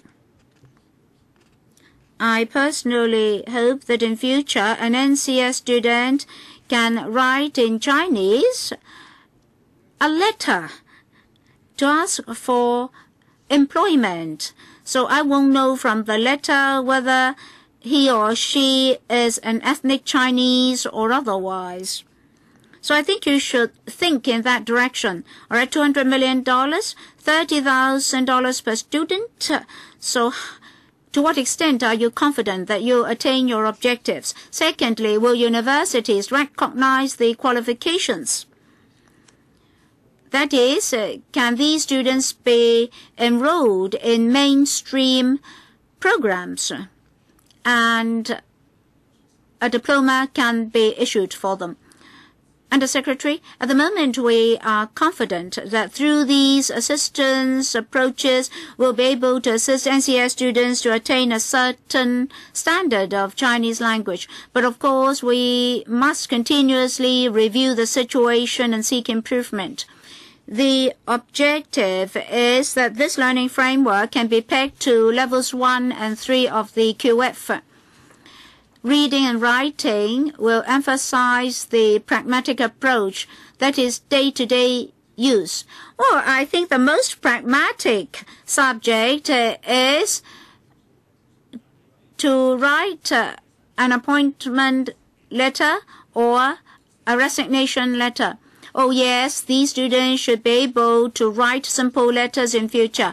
So it's a practical approach. That is, in future, the employer won't be able to differentiate between the different backgrounds between these NCS students and other students. Well, the Chinese they write will be up to that standard. So you're confident in this subvention level of $30,000 per student. Well, but there must be ancillary support from schools, from our colleagues, and so forth. Well, the Undersecretary did not mention recognition by universities. Well, we are still discussing with the universities in that regard. They must know the curricula first. That's to be implemented in the latter half of 2014-15 school year only. Second round, just one member. Sito, 2 minutes, questions and answers. Very brief. The Undersecretary said that it's difficult to contact NCS parents, so there must be an interdepartmental approach. Through the birth registry and through the Food and Health Bureau, you will be able to identify these NCS children. And then the Immigration Department and the Security Bureau can also help. If they enter Hong Kong at a higher age, immediately upon entrance into Hong Kong, leaflets can be distributed to them to inform them of the assistance available to them. They should be asked whether or not they need help from social workers, referral services, etc. So that moment is most helpful for you to do follow-up work, and you can follow on later. So the Undersecretary should go back and do something in that regard. Undersecretary, any response? Thank you, Ms. Ho. For the maternity clinic, we do distribute leaflets through the SWD and so forth. We'll enhance our effort in that regard because we really have to contact them personally. Then in the long run, it will be more helpful. Yes, of course, apart from leaflets, you must seek assistance from the social workers. In the maternity clinics, I understand that there are resident social workers or social workers stationed in those clinics. Yes, we'll go back and look into that. Thank you, Undersecretary. So much for this item. Let's proceed to the next item. To the proposal for a special committee to be set up for the study of free kindergarten education. Undersecretary, are you going to stay? Well, Dr. Kenneth Chan and Mr. IP Kin-yuen wrote in February and March to propose that a subcommittee be set up to study the free kindergarten education issue. The Secretariat has been gathering information for us, and 105 submissions were received recommending a subcommittee. The Secretariat told us that for the 105 submissions, the contents are more or less the same.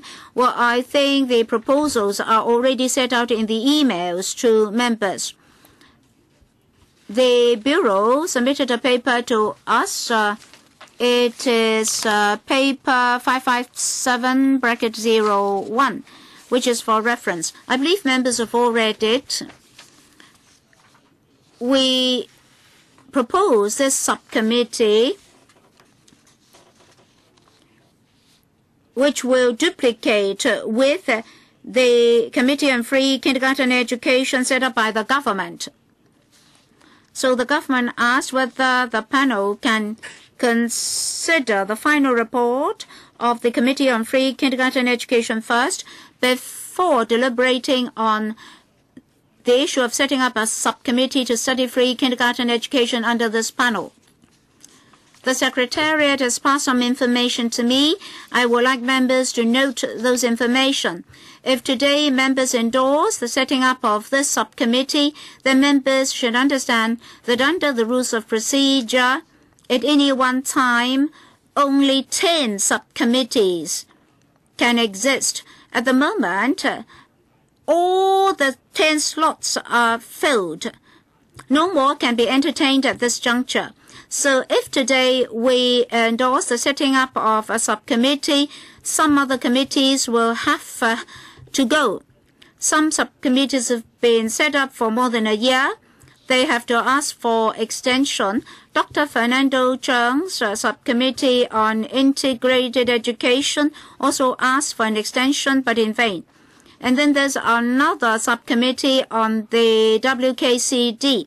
So today, if we set up this subcommittee on the 28th of April, that WKCD subcommittee will have to stop immediately, but it has not completed its work yet. Then the WKCD subcommittee will be put on the waiting list, pending another subcommittee to complete its work. So that's the information from the Secretariat. Members, please note that. And then we have 18 panels in the LegCo. At the moment, the panel on education already has a subcommittee on integrated education under the leadership of Dr. Fernando Cheung. So if we set up another subcommittee today, well, there's no question of whether that's allowed or not, but that's for reference. So members should focus on whether or not it is necessary to set up a subcommittee. Members don't need to mention the importance of 15 years of free education, including free kindergarten education. We all understand that issue. So we should focus today on whether or not a subcommittee should be set up to study free kindergarten education. We don't have government officials here today, so there can be no response. After discussing, we have to take a vote. Even if you scold them, there's no official to answer you. So, members, please refer to paper 557-01. So please focus on whether or not a subcommittee to study free KG education should be set up. Kenneth Chan and IP Kin-yuen are the proposers, so I have to give the floor to them first to see what valuable advice they have. Maybe I should give them 1 minute each. Well, I received Kenneth Chan's letter first, so I'll give the floor to him first, and then Deputy Chairman. Thank you, Mr. Chairman.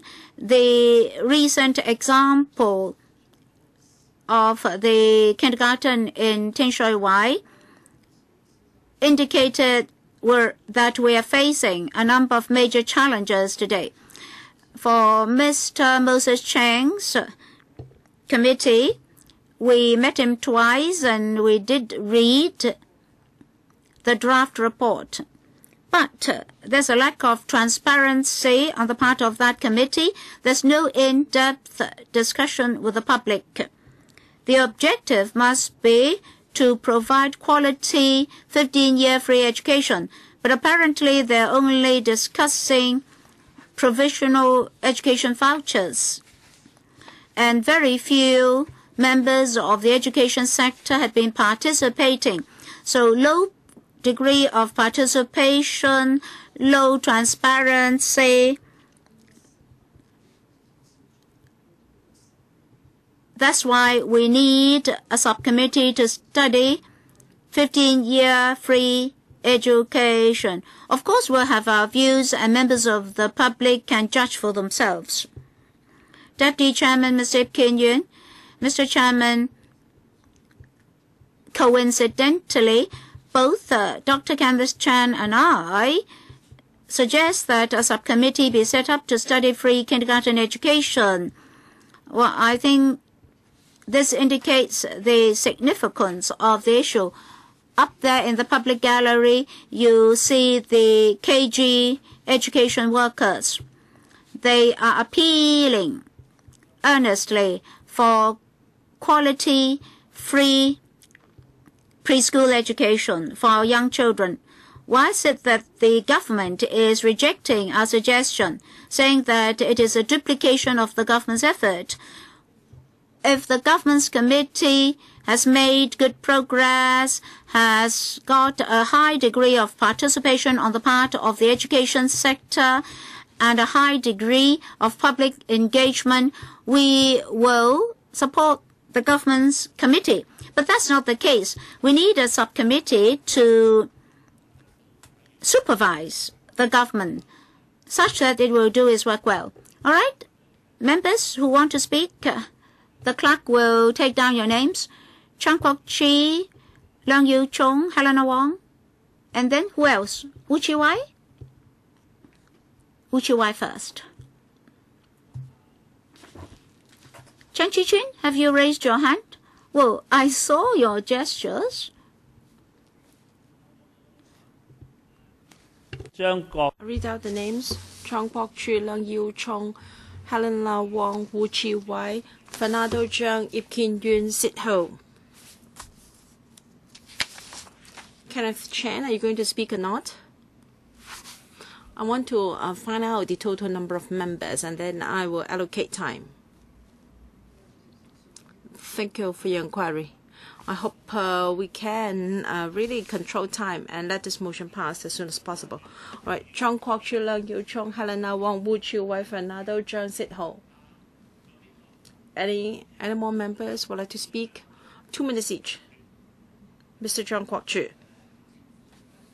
Of course, the administration doesn't want us to set up a subcommittee because we will monitor what they are doing. For all, I think LegCo should have a parallel subcommittee or panel to monitor what the government is doing in all livelihood issues. And no matter how open the government is, it is not possible for all its meetings to be open. For LegCo, well, we are very open. Whatever we say here will appear on newspapers tomorrow. So we should set up a very transparent subcommittee to monitor the work of close working group of the administration. And you see, rents for private KGs are so high, and we don't know what is the government's discussion on this matter. If we wait until the report is completed and presented to the council, for many items it may already be fait accompli. So I believe that as the Committee on Free KG Education is working, we should have a parallel subcommittee. We may not necessarily oppose their recommendations. We may even assist them to implement the recommendation as soon as possible. Mr. Leung Yiu-chung, if the administration is minded to improve KG education, it should act as soon as possible. Unfortunately, the government has spent a long time on studying the matter, and many parents are saying that this is proceeding too slowly and want the administration to expedite this work. So I think we should set up a subcommittee so that we can expedite the administration's work, so that we can implement some of the recommendations earlier. We hope that the administration can work with us to see what measures can be introduced first, and instead of dragging its feet. I am worried. I believe the committee would like to map the blueprint for free KG education. But I think it is important to implement the more important measures first. So can the administration respond to our aspirations? If some measures can be introduced first, why don't we do so? Why do we have to drag our feet? That's the purpose of setting up the subcommittee. The administration claims that its committee operates in a fair and transparent manner, and many things have been uploaded to the internet. Well, that doesn't matter. I think the more open and transparent you are, the better. The more avenues for people to express their views, the better. Chairman, you're also very hardworking, and members don't mind hearing more opinions. I think it is okay for people to express their views to us. It is tragic if no one would like to tell us their views. And I think the setting up of the task force or the subcommittee is for this purpose. Dr. Hannah Wong, I speak to support the establishment of the subcommittee under this panel. Although I am also a member of the subcommittee to monitor the implementation of WKCD, yes, there is some conflict between the two. I support the establishment of this subcommittee because the Committee on Free KG Education is government-led, whereas our subcommittee is going to be council-led, and there can be more public involvement, and it will be a platform for us to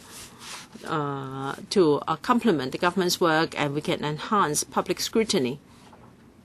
Mr. Wu Chiwei, I also speak to support the setting up of the subcommittee, and we want to have another panel to ensure that the CE honor his election undertaking. However, 2 years already elapsed, and it may be another 2 years, and by then the CE might have already left office. Dr. Fernando Chia, I support the setting up of the subcommittee.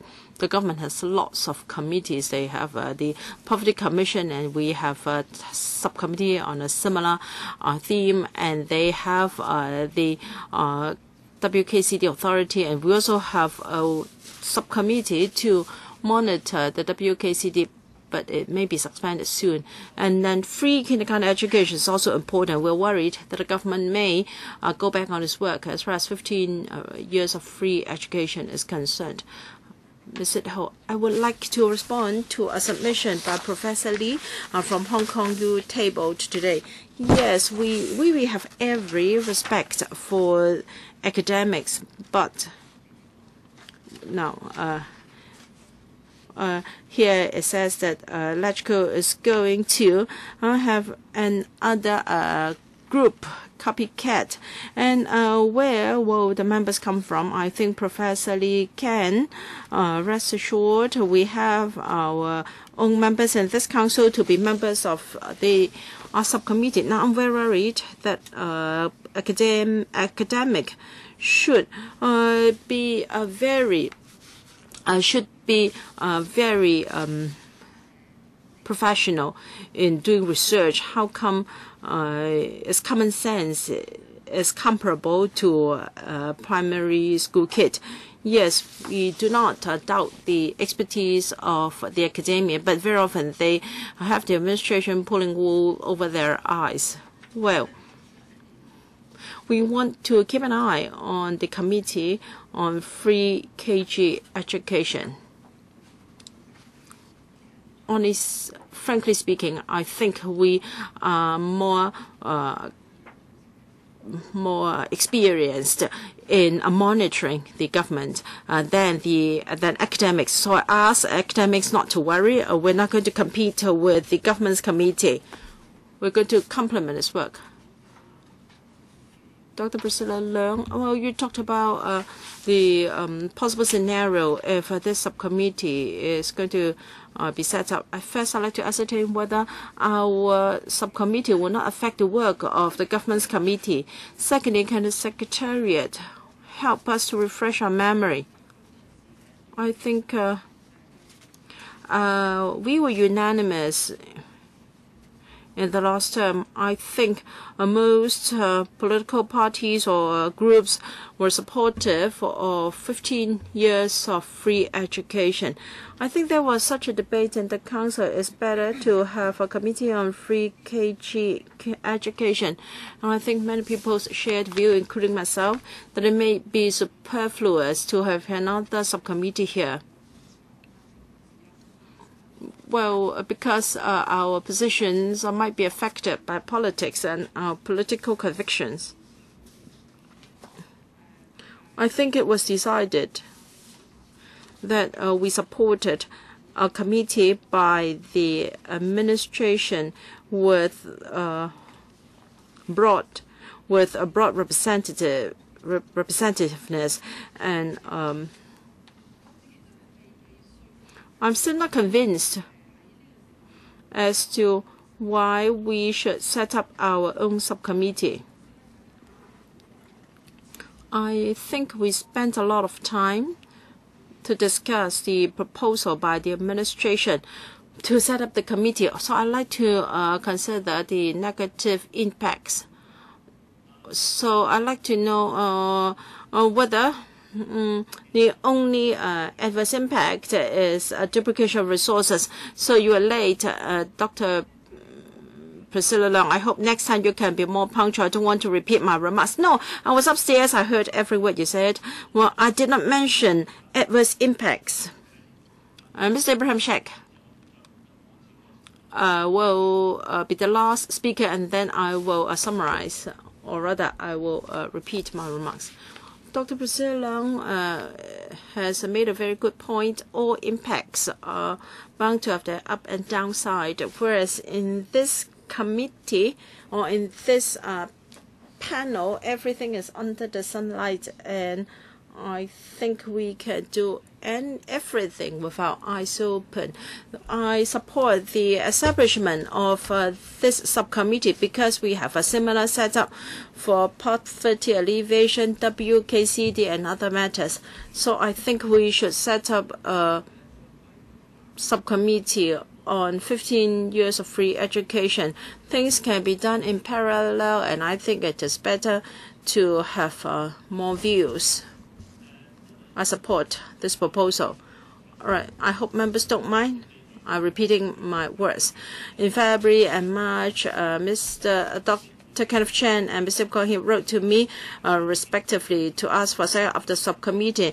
And meanwhile, I received 105 submissions, and according to the Secretariat, 102 of them share the same view. That is, a subcommittee should be set up. I believe Dr. Priscilla Leung, I think you have also received those 105 submissions. Allow me to finish first. We've also got a paper from the administration, CP 4557/1314-1. I'm sure you've also read the administration's paper as to why it is against our having our own subcommittee, claiming overlapping of scope of responsibilities.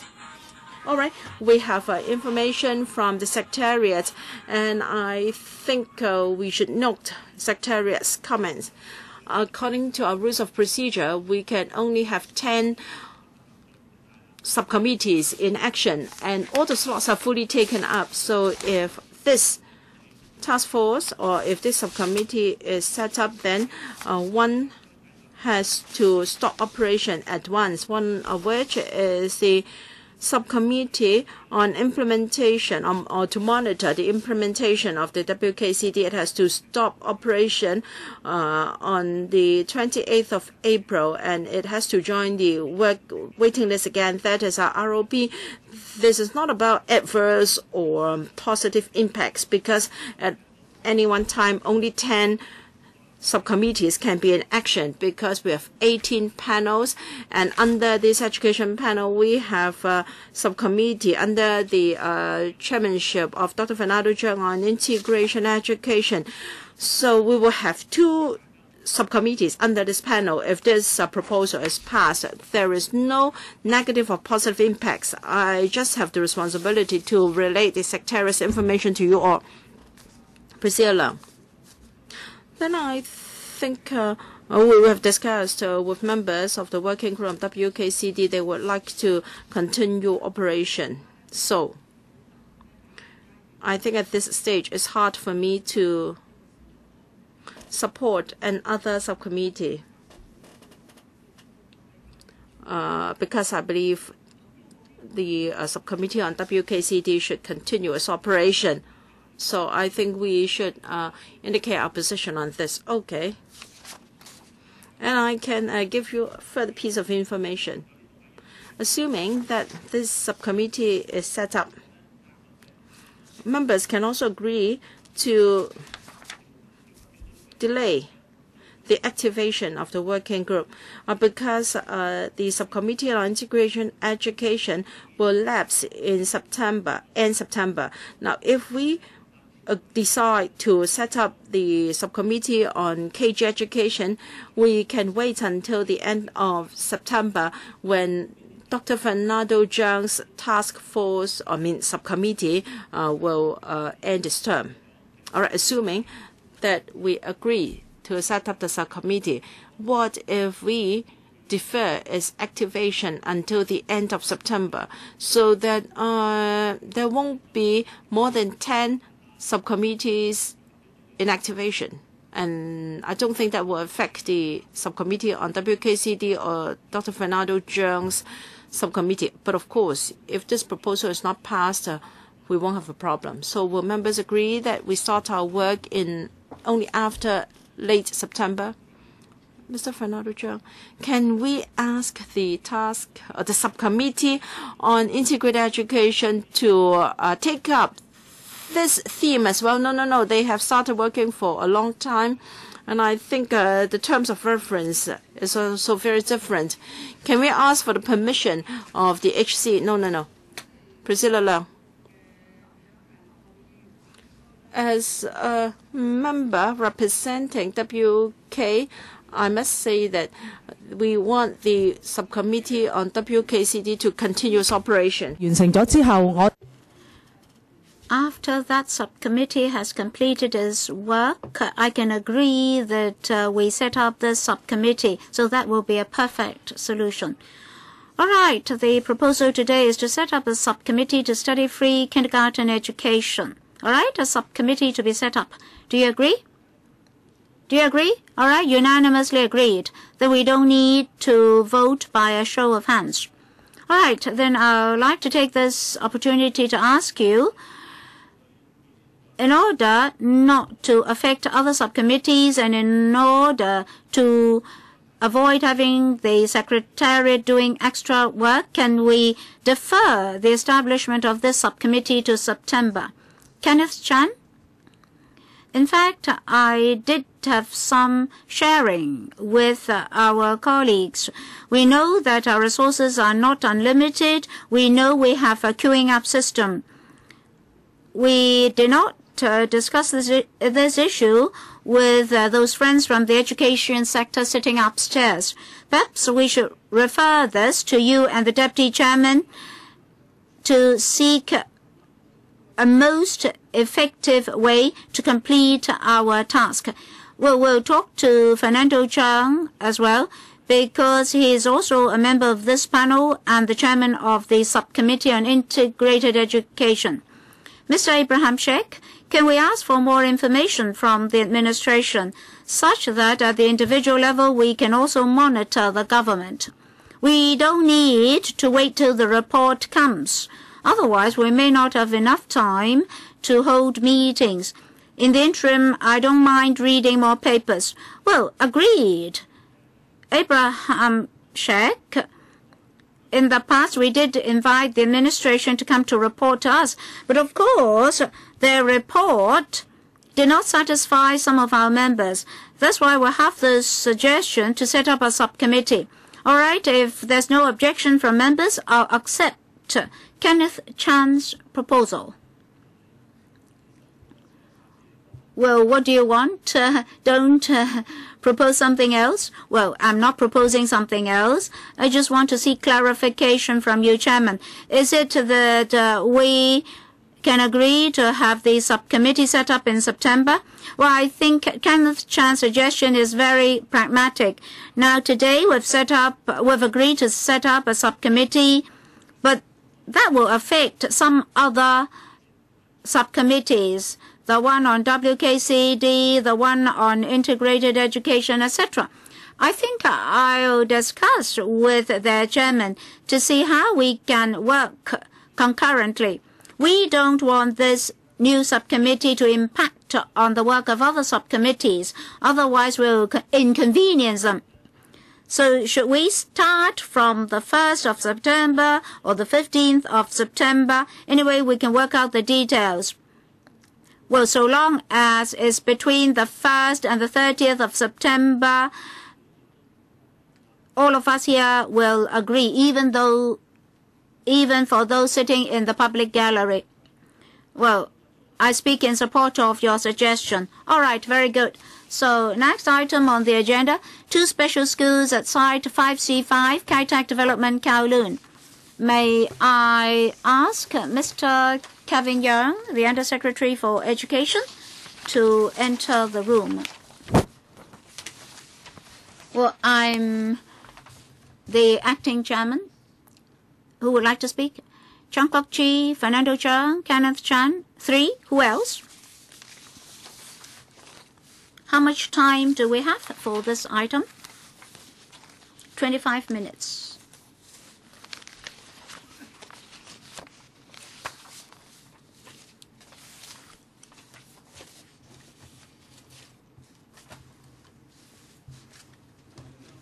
So for the time being, 3 members would like to speak. We'll welcome our colleagues from the administration. Fernando Cheung, Chang Kwok-chi, Kenneth Chan, and a 4th one, Helena Wong.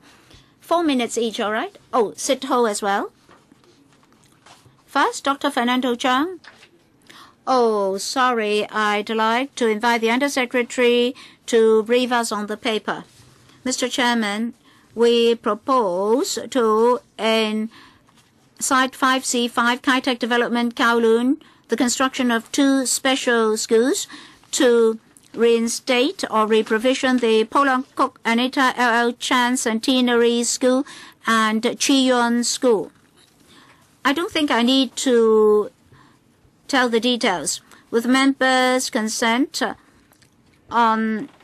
will proceed to the PWSC and the FC for approval. With the approval, works will start in December this year and be completed in March 2017. We have more members now. Well, I'll adjust the speaking time to 3 minutes per member, all right, including questions and answers. Dr. Fernando Cheung, Mr. Chairman, will, of course, support the reprovisioning of these 2 schools. In fact, we would like you to do that 10 years ago and complete the work 10 years ago. Unfortunately, you did not do that. I have been following up on Kin-yuen School, which is now very much dilapidated. This school has a lot of severely disabled students. In fact, it's just a normal mainstream school. It shouldn't have been a special school. It's actually built on a slope, so there's no barrier-free access. It's very difficult. And the Centenary School is sharing the campus with another school. You see, it is unimaginable that a special school should share the campus with another school. And this school has experienced a lot of difficulties. So please proceed as quickly as possible. If you can compress the time frame, all the better. As for sharing of campus, our complaints division is following up on another special school, or rather 2 special schools sharing the same campus, and they are enrolling students with medium degree of disabilities. So when will you assist those two schools to re-provision their campuses such that they'll have sufficient space? And for the original campuses, what's your plan for them? Undersecretary will proceed as quickly as possible with these two special schools. If everything proceeds smoothly with the support of the LegCo, we would like to complete the program in March 2017. We've actually compressed the timetable to the minimum, and we'll get assistance from the ASD, so progress should be good. What about the existing sites? We'll think about them, but when these two schools are relocated, we'll see whether the site is suitable for educational purposes. If not, we'll hand back the sites to the government to see what uses should be put to it. As for the other two special schools, I'll defer to my colleague. Thank you, Mr. Chairman. Dr. Zhang will understand that in the case conference, we briefed members on the details. Land resources in Hong Kong are limited. We have to consider the situation of the special schools concerned, including building age, school conditions, whether or not there are additional structures and modified structures, whether those will help. We've met with the two schools and understand that they can build additional structures. Mr. Chan Kwok-chi, Mr. Chairman, 10 years is not a short period of time. I wasn't here in 2004, 2008, but I can see from the paper that you started consultation in 2005. There's no reason for us to reject this reprovisioning proposal. But then in the past 2 to 3 years, we clearly observed how you treat special schools. There are many rules and regulations and factors of consideration for the reprovisioning of special schools. But when we asked for details, you said you could not disclose them. And then for the other two special schools, can they move into the campus of the Centenary School in this paper? That will be better than two schools sharing one campus. Of course, we would like you to give them a new campus. My feeling is, well, just now the Undersecretary said that he had not yet started to consider those two schools. Now, you should not wait till the site here mentioned in the paper is vacated. You really need to discuss with the education sector, so you should buy time now, such that in future when these two special schools move out, the other two can move in. Well, the site will be handed back to the GPA in 2017 for bidding. Are you waiting for that to happen? I think now you should consider the future use of the vacated site. Otherwise, the site will be put up for bidding by other departments. Now, the new campus will only be ready in 2017. Even if this site is to be put to education use, now you can discuss with the educational organizations to see whether they would like to get the site. We mentioned the sharing of campus by the other two schools. I believe the site of the Centenary School is better. I mean, the campus of Centenary School is better. You can let the other two schools use the existing campus of the Centenary School. Undersecretary, after listening to members, will proceed as soon as possible. The Centenary School is also sharing the campus with another school, so it may not be good for the other two schools to move in, but the Chuyuan School campus can be considered. Well, I personally agree that the Kin-yuen School is already very old. Kenneth Chan. Mr. Chairman, we should, as early as possible, improve the school facilities. We should advance with time. We shouldn't just act expeditiously, but also in a very well manner. In Tuen Mun, we have the Pui Oi School. The officials here have followed up on that school. You see, some of our colleagues have been sitting on the case conference for that complaint. They've been waiting for a long time. They moved in, and then the schools would like to do something to facilitate the parents and students. However, it's discovered that the design of the school was unable to take care of those concerns. And then when the school moved in, a lot of things had to be tidied up. For example, should the school manage the trees as well? Originally, the trees did not belong to the school, etc., etc. So the Bureau should learn from past experience and past mistakes.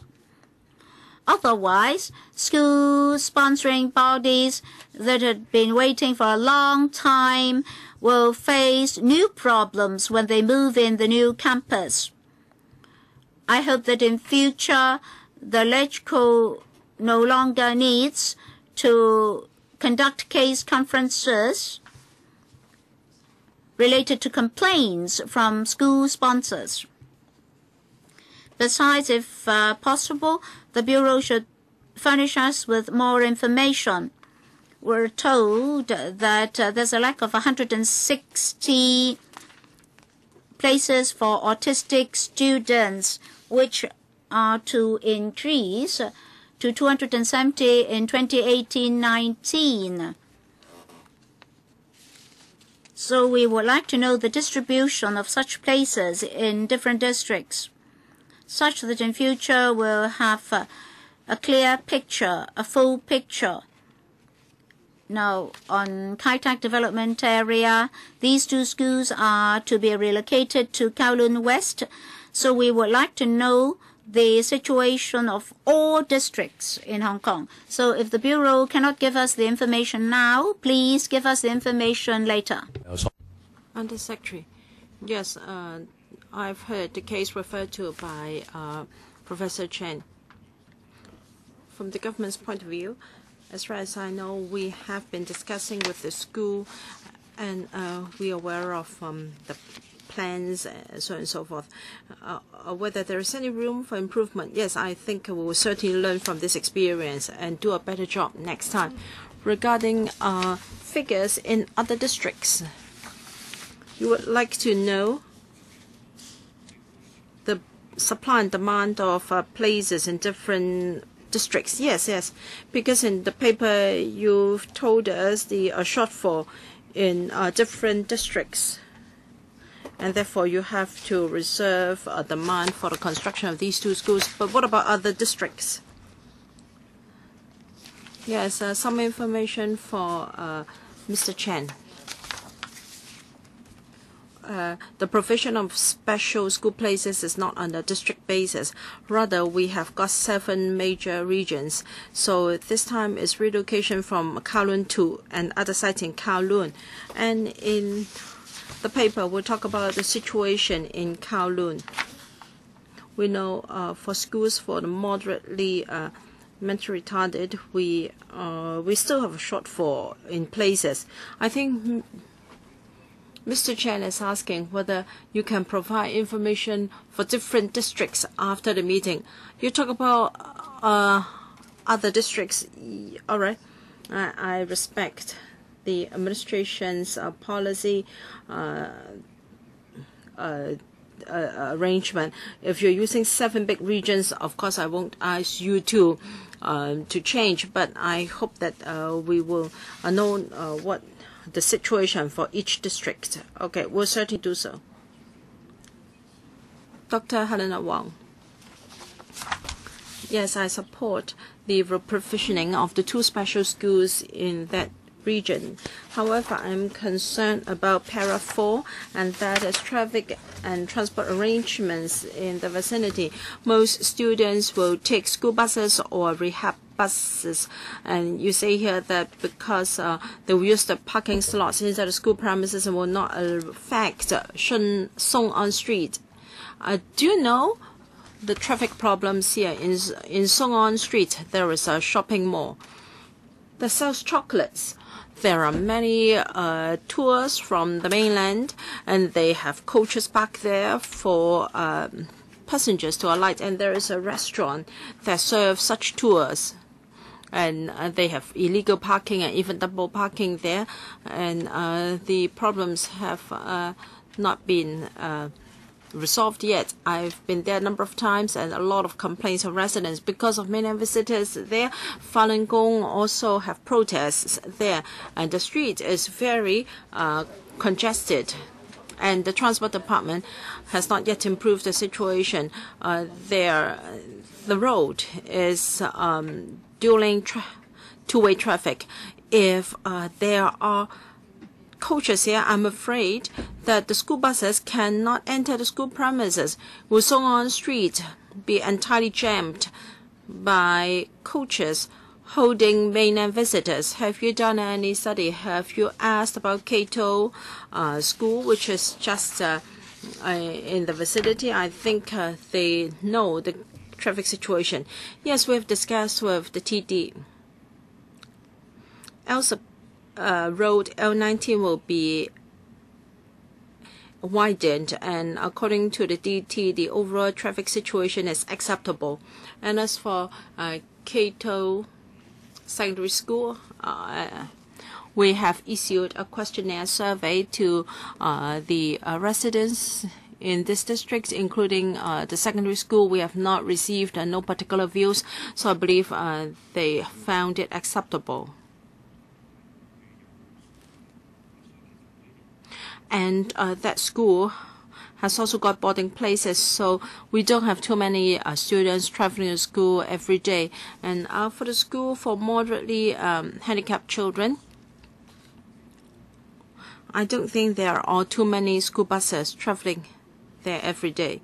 But road L19 will be widened. But what about improvements to Song On Street? Has Didi told you that there are lots of complaints about illegal parking and traffic jam there? The situation is not yet improved. Yes, TD is aware of the situation of Song On Street. I think Song On Street is more congested further down the road because near the industrial area, you have shops selling chocolates. There are more tourists visiting there, but here is closer to the Hoi Park.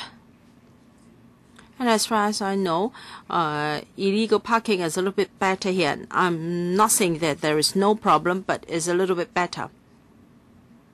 Ms. Sit Ho. Colleagues have already expressed views which I support, because Centennial and Centenary School and Qian School are in a very difficult position. And what about Chennai Ling and Qian? They have waited for so long. And do you have to wait for another 5 decades before these schools can be reprovisioned? Because you do have vacant school premises in the same region. And these two schools are very crowded. I know it is no use to press the undersecretary, but before you go to the PWSC, you must give us a paper to tell us what is your policy, so that for schools under appalling conditions, when can they see the light at the end of the tunnel? I think different schools face different challenges to a certain extent. Using nowadays standard schools are worse off than others, and along with used different approaches. For instance, by introducing improvement measures, and for some other schools, we provision them to address the problems. But we have to work according to our priorities, and it depends on whether there are sites available. Of course, there are vacant school premises, but it depends on whether they are suitable, and we have to discuss with the school sponsoring or organizing bodies. We have to address the problems of schools in an orderly manner. Now, if we are to build a special school up to present-day standards, it is hard to say when we can do it because different schools face different difficulties. Can we identify a site in the same district? And there is also about the relocation of resources within the government. We have to take everything into consideration. I can say that we're already working on the provisioning of a couple of special schools, but we can only share with members when our plans are more concrete. But you can see that we are working hard gradually to address this problem. Okay, all members who wish to speak have spoken on this item. Oh, you want a second round? We don't have a lot of time left. How about 2 minutes, Dr. Fernando Zhang? Thank you, Chairman. The cases of Morning Light School and Morning Hill School, you really have to consider it seriously because there are vacant school premises nearby. You don't want to give the kids there a reasonable provision of space, and other school sites is also nearby, and you don't allow the school to be re-provisioned. And as for the use of the school sites, you cannot wait until the sites are vacated. By 2015, you should let people know so that other departments can plan ahead. And according to your paper, in Kowloon, you are over 100 places short of school places for moderately intellectually handicapped children. So I'd like to know whether in the Lei Wai Lake site you are going to build a school for the moderately with moderate intellectually disability. Well, we are not sure about the exact use of the site yet, but a school for MOID is a possibility because obviously we have a shortfall in this category of special schools, but we have to look at the overall situation before we can finalize. Dr. Fernando Zhang asked us to decide on the future use of the 2 school sites as soon as possible. Yes, I've heard your comments. We are going to do it soon. It's just that today I cannot give you a definite answer because we are not decided yet. But we will not wait until the 2 schools have moved out before we think about it. We will think a little bit earlier. Thank you. It appears that members are all supportive of the paper, although members have raised a number of queries, including how the vacated school sites will be used. And I think these questions will be asked again at the PWSC meeting. Okay, we move on to the next item.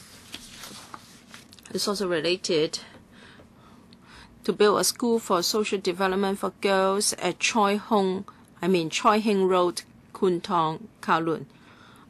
Mr. Yuan, please. Thank you. Well, we already read the paper. Oh, okay. So I don't think any introduction is needed. Just the time frame. With member support, we tend to submit the paper to PWSC and FC on the 4th and 27th of June, respectively. We hope to start works towards the end of the year for completion in January 2017. All right. How many members would like to speak? 3 minutes each, okay, as a start. Thank you, Ms. Ho. The Ombudsman did a special request that that is about the shortage of places of SSD schools. So what did Education Bureau do? Instead of providing more places, it cut the line. Instead of providing more places, it suppressed the demand. Now, it is good that you're going to build another SSD school, but I hope in future you will not create a false impression just by suppressing demand. Okay, with the construction of this school, I'd like to know how many places are you short? And I have visited other SSD for girls, and I think the dormitory is very crowded, perhaps for management reasons. The partition is not from floor to ceiling. Rather, they use movable partition. In each cubicle, they accommodate 4 girls. Well, these are teenage girls. They are very rebellious, and if it's easy for them for conflicts to arise if so many strangers are put together in the same school. So when you go to PWSC, please give us the design layout of the school, because there is no privacy at all. And regarding the site itself, please look at the color photo. There are so many slopes nearby. I'd like to know which department is responsible for the maintenance, the CED or the school. If it is the latter, that is a big problem for the school because there are so many slopes. And if there is no subsidy from the government, I don't think the management can cope with that. In para 6, towards the end, we said that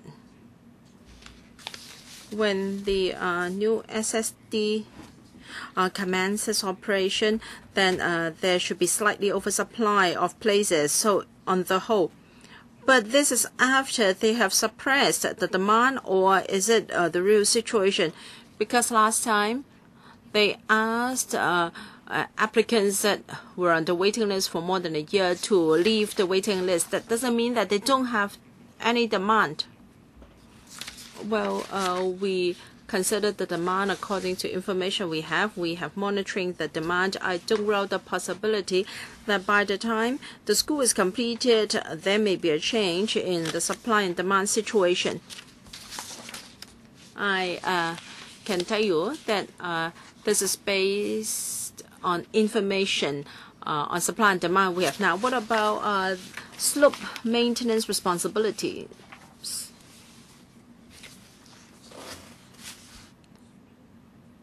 Well, the slopes may fall within the school boundary. The government will pay for the maintenance, so you don't have to worry that the school has to use its own resources to maintain the slopes. The school may have to help with administration, but whether or not the slope will belong to the school, from the plan here, I don't think so, because it's a road away. But I'll go back and check. Mr. Chang Kwok-chi, Mr. Chairman, when I read paragraph 6 of the paper, I didn't quite understand. You say there that in 2013-14 there will be a demand for 330, but 2017-18 also 300-something, 330, and then you are going to increase it to 390 in 2020-21. You say that if there's no new SSD, there will be a shortfall of 210 places. I'm really confused by these figures. And then how do you define need or demand? Because these students have emotional problems and behavioral problems. There may be quick change of ups and downs. So how are you going to handle them? Undersecretary, Mr. Chang is correct. It is very difficult to have a totally accurate estimation. We did these estimation on the basis of past experience, for example, student population. And then we calculated roughly how much service demand we would have. at different periods, there may be more or less demands. So for these figures, we follow those broad principles in our estimation. So for supply and demand, we just calculate the average figures, so we don't design school places for a particular period of time.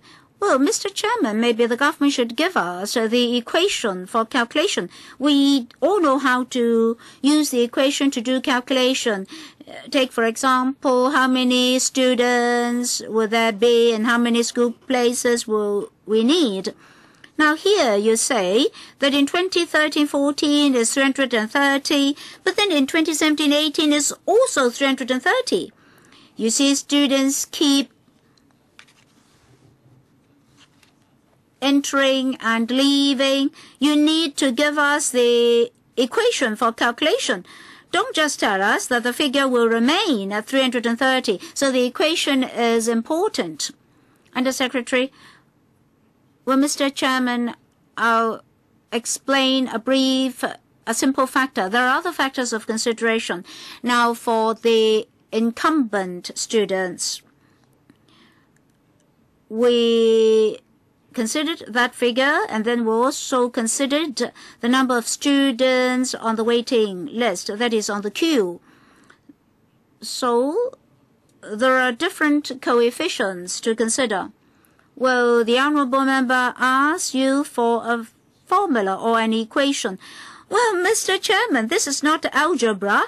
You cannot just get an equation and then put in figures.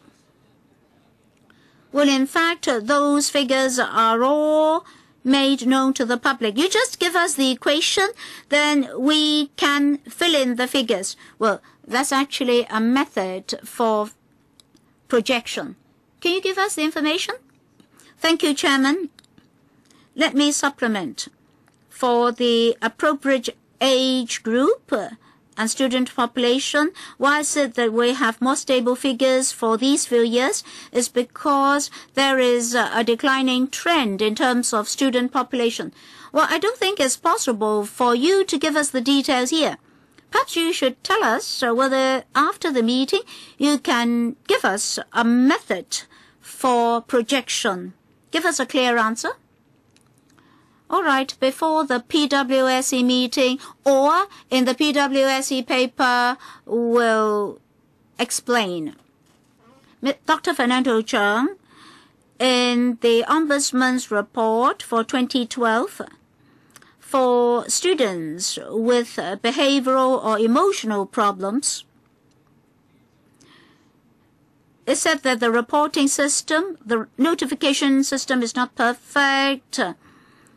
There's a lack of flexibility and complicated procedures are adopted.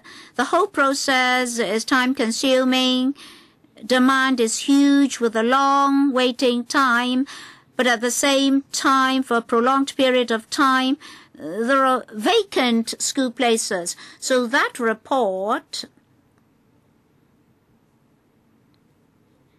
gives a wide coverage to 10 items of deficiencies. Now, have you addressed those deficiencies? In the Ombudsman's report, it is indicated that, for example, in 2010-2011, 625 places were approved, or 652 places were approved, but during waiting, 310 applications were withdrawn. That is, for every 2 approvals, 1 would have to give up automatically. In Tongwan Lo Shui Hua School, the automatic withdrawal cases were mostly due to the lack of services in a timely manner. That's why the students wish to study had been lost. Most of them had actually stopped schooling. Some had even committed criminal offences. Well, this is rather tragic. We do have the services there, but those who need the services did not receive the services. Rather, they embarked on a wrong path which ruined their whole life. So after completing the school, how will that scenario be improved? And what about the class size? For so many years, they would like to reduce the class size from 15 students to 12 students. Can I have some responses from the Education Bureau? May I defer to Ms. Wong? Ms. Wong? Just now, Dr. Chang mentioned the Ombudsman's concerns. We've followed up on all of them. If necessary, after the meeting, we can provide members with our feedback on each and every item. Now, if funding approval is obtained for Kwan Yok School, the class size will be reduced from 15 students to 12 students. Well, finally, my turn. I also want to know the method of projection. So Mr. Chung Kwok Chi's question is also mine. And then I'd like to ask for a simple piece of information. When Kwan Yok School was built, did you consider the geographical situation? There are two in Southern District, one in Sham Shui Po, one in Wong Tai Sin, and one in an outlying island. And this upcoming one is in Kwun Tong, and one in the New Territories. Of course, you don't need to have an even distribution amongst the districts, but I just want to know whether you have considered an even distribution of the school. Well, when we consider supply and demand and the location of a particular school, we adopt a territory-wide approach. Of course, when it comes to individual districts, we'll try as far as possible to provide in situ schooling for these students. Will, as far as possible, prevent these students from having to go to a very far away school.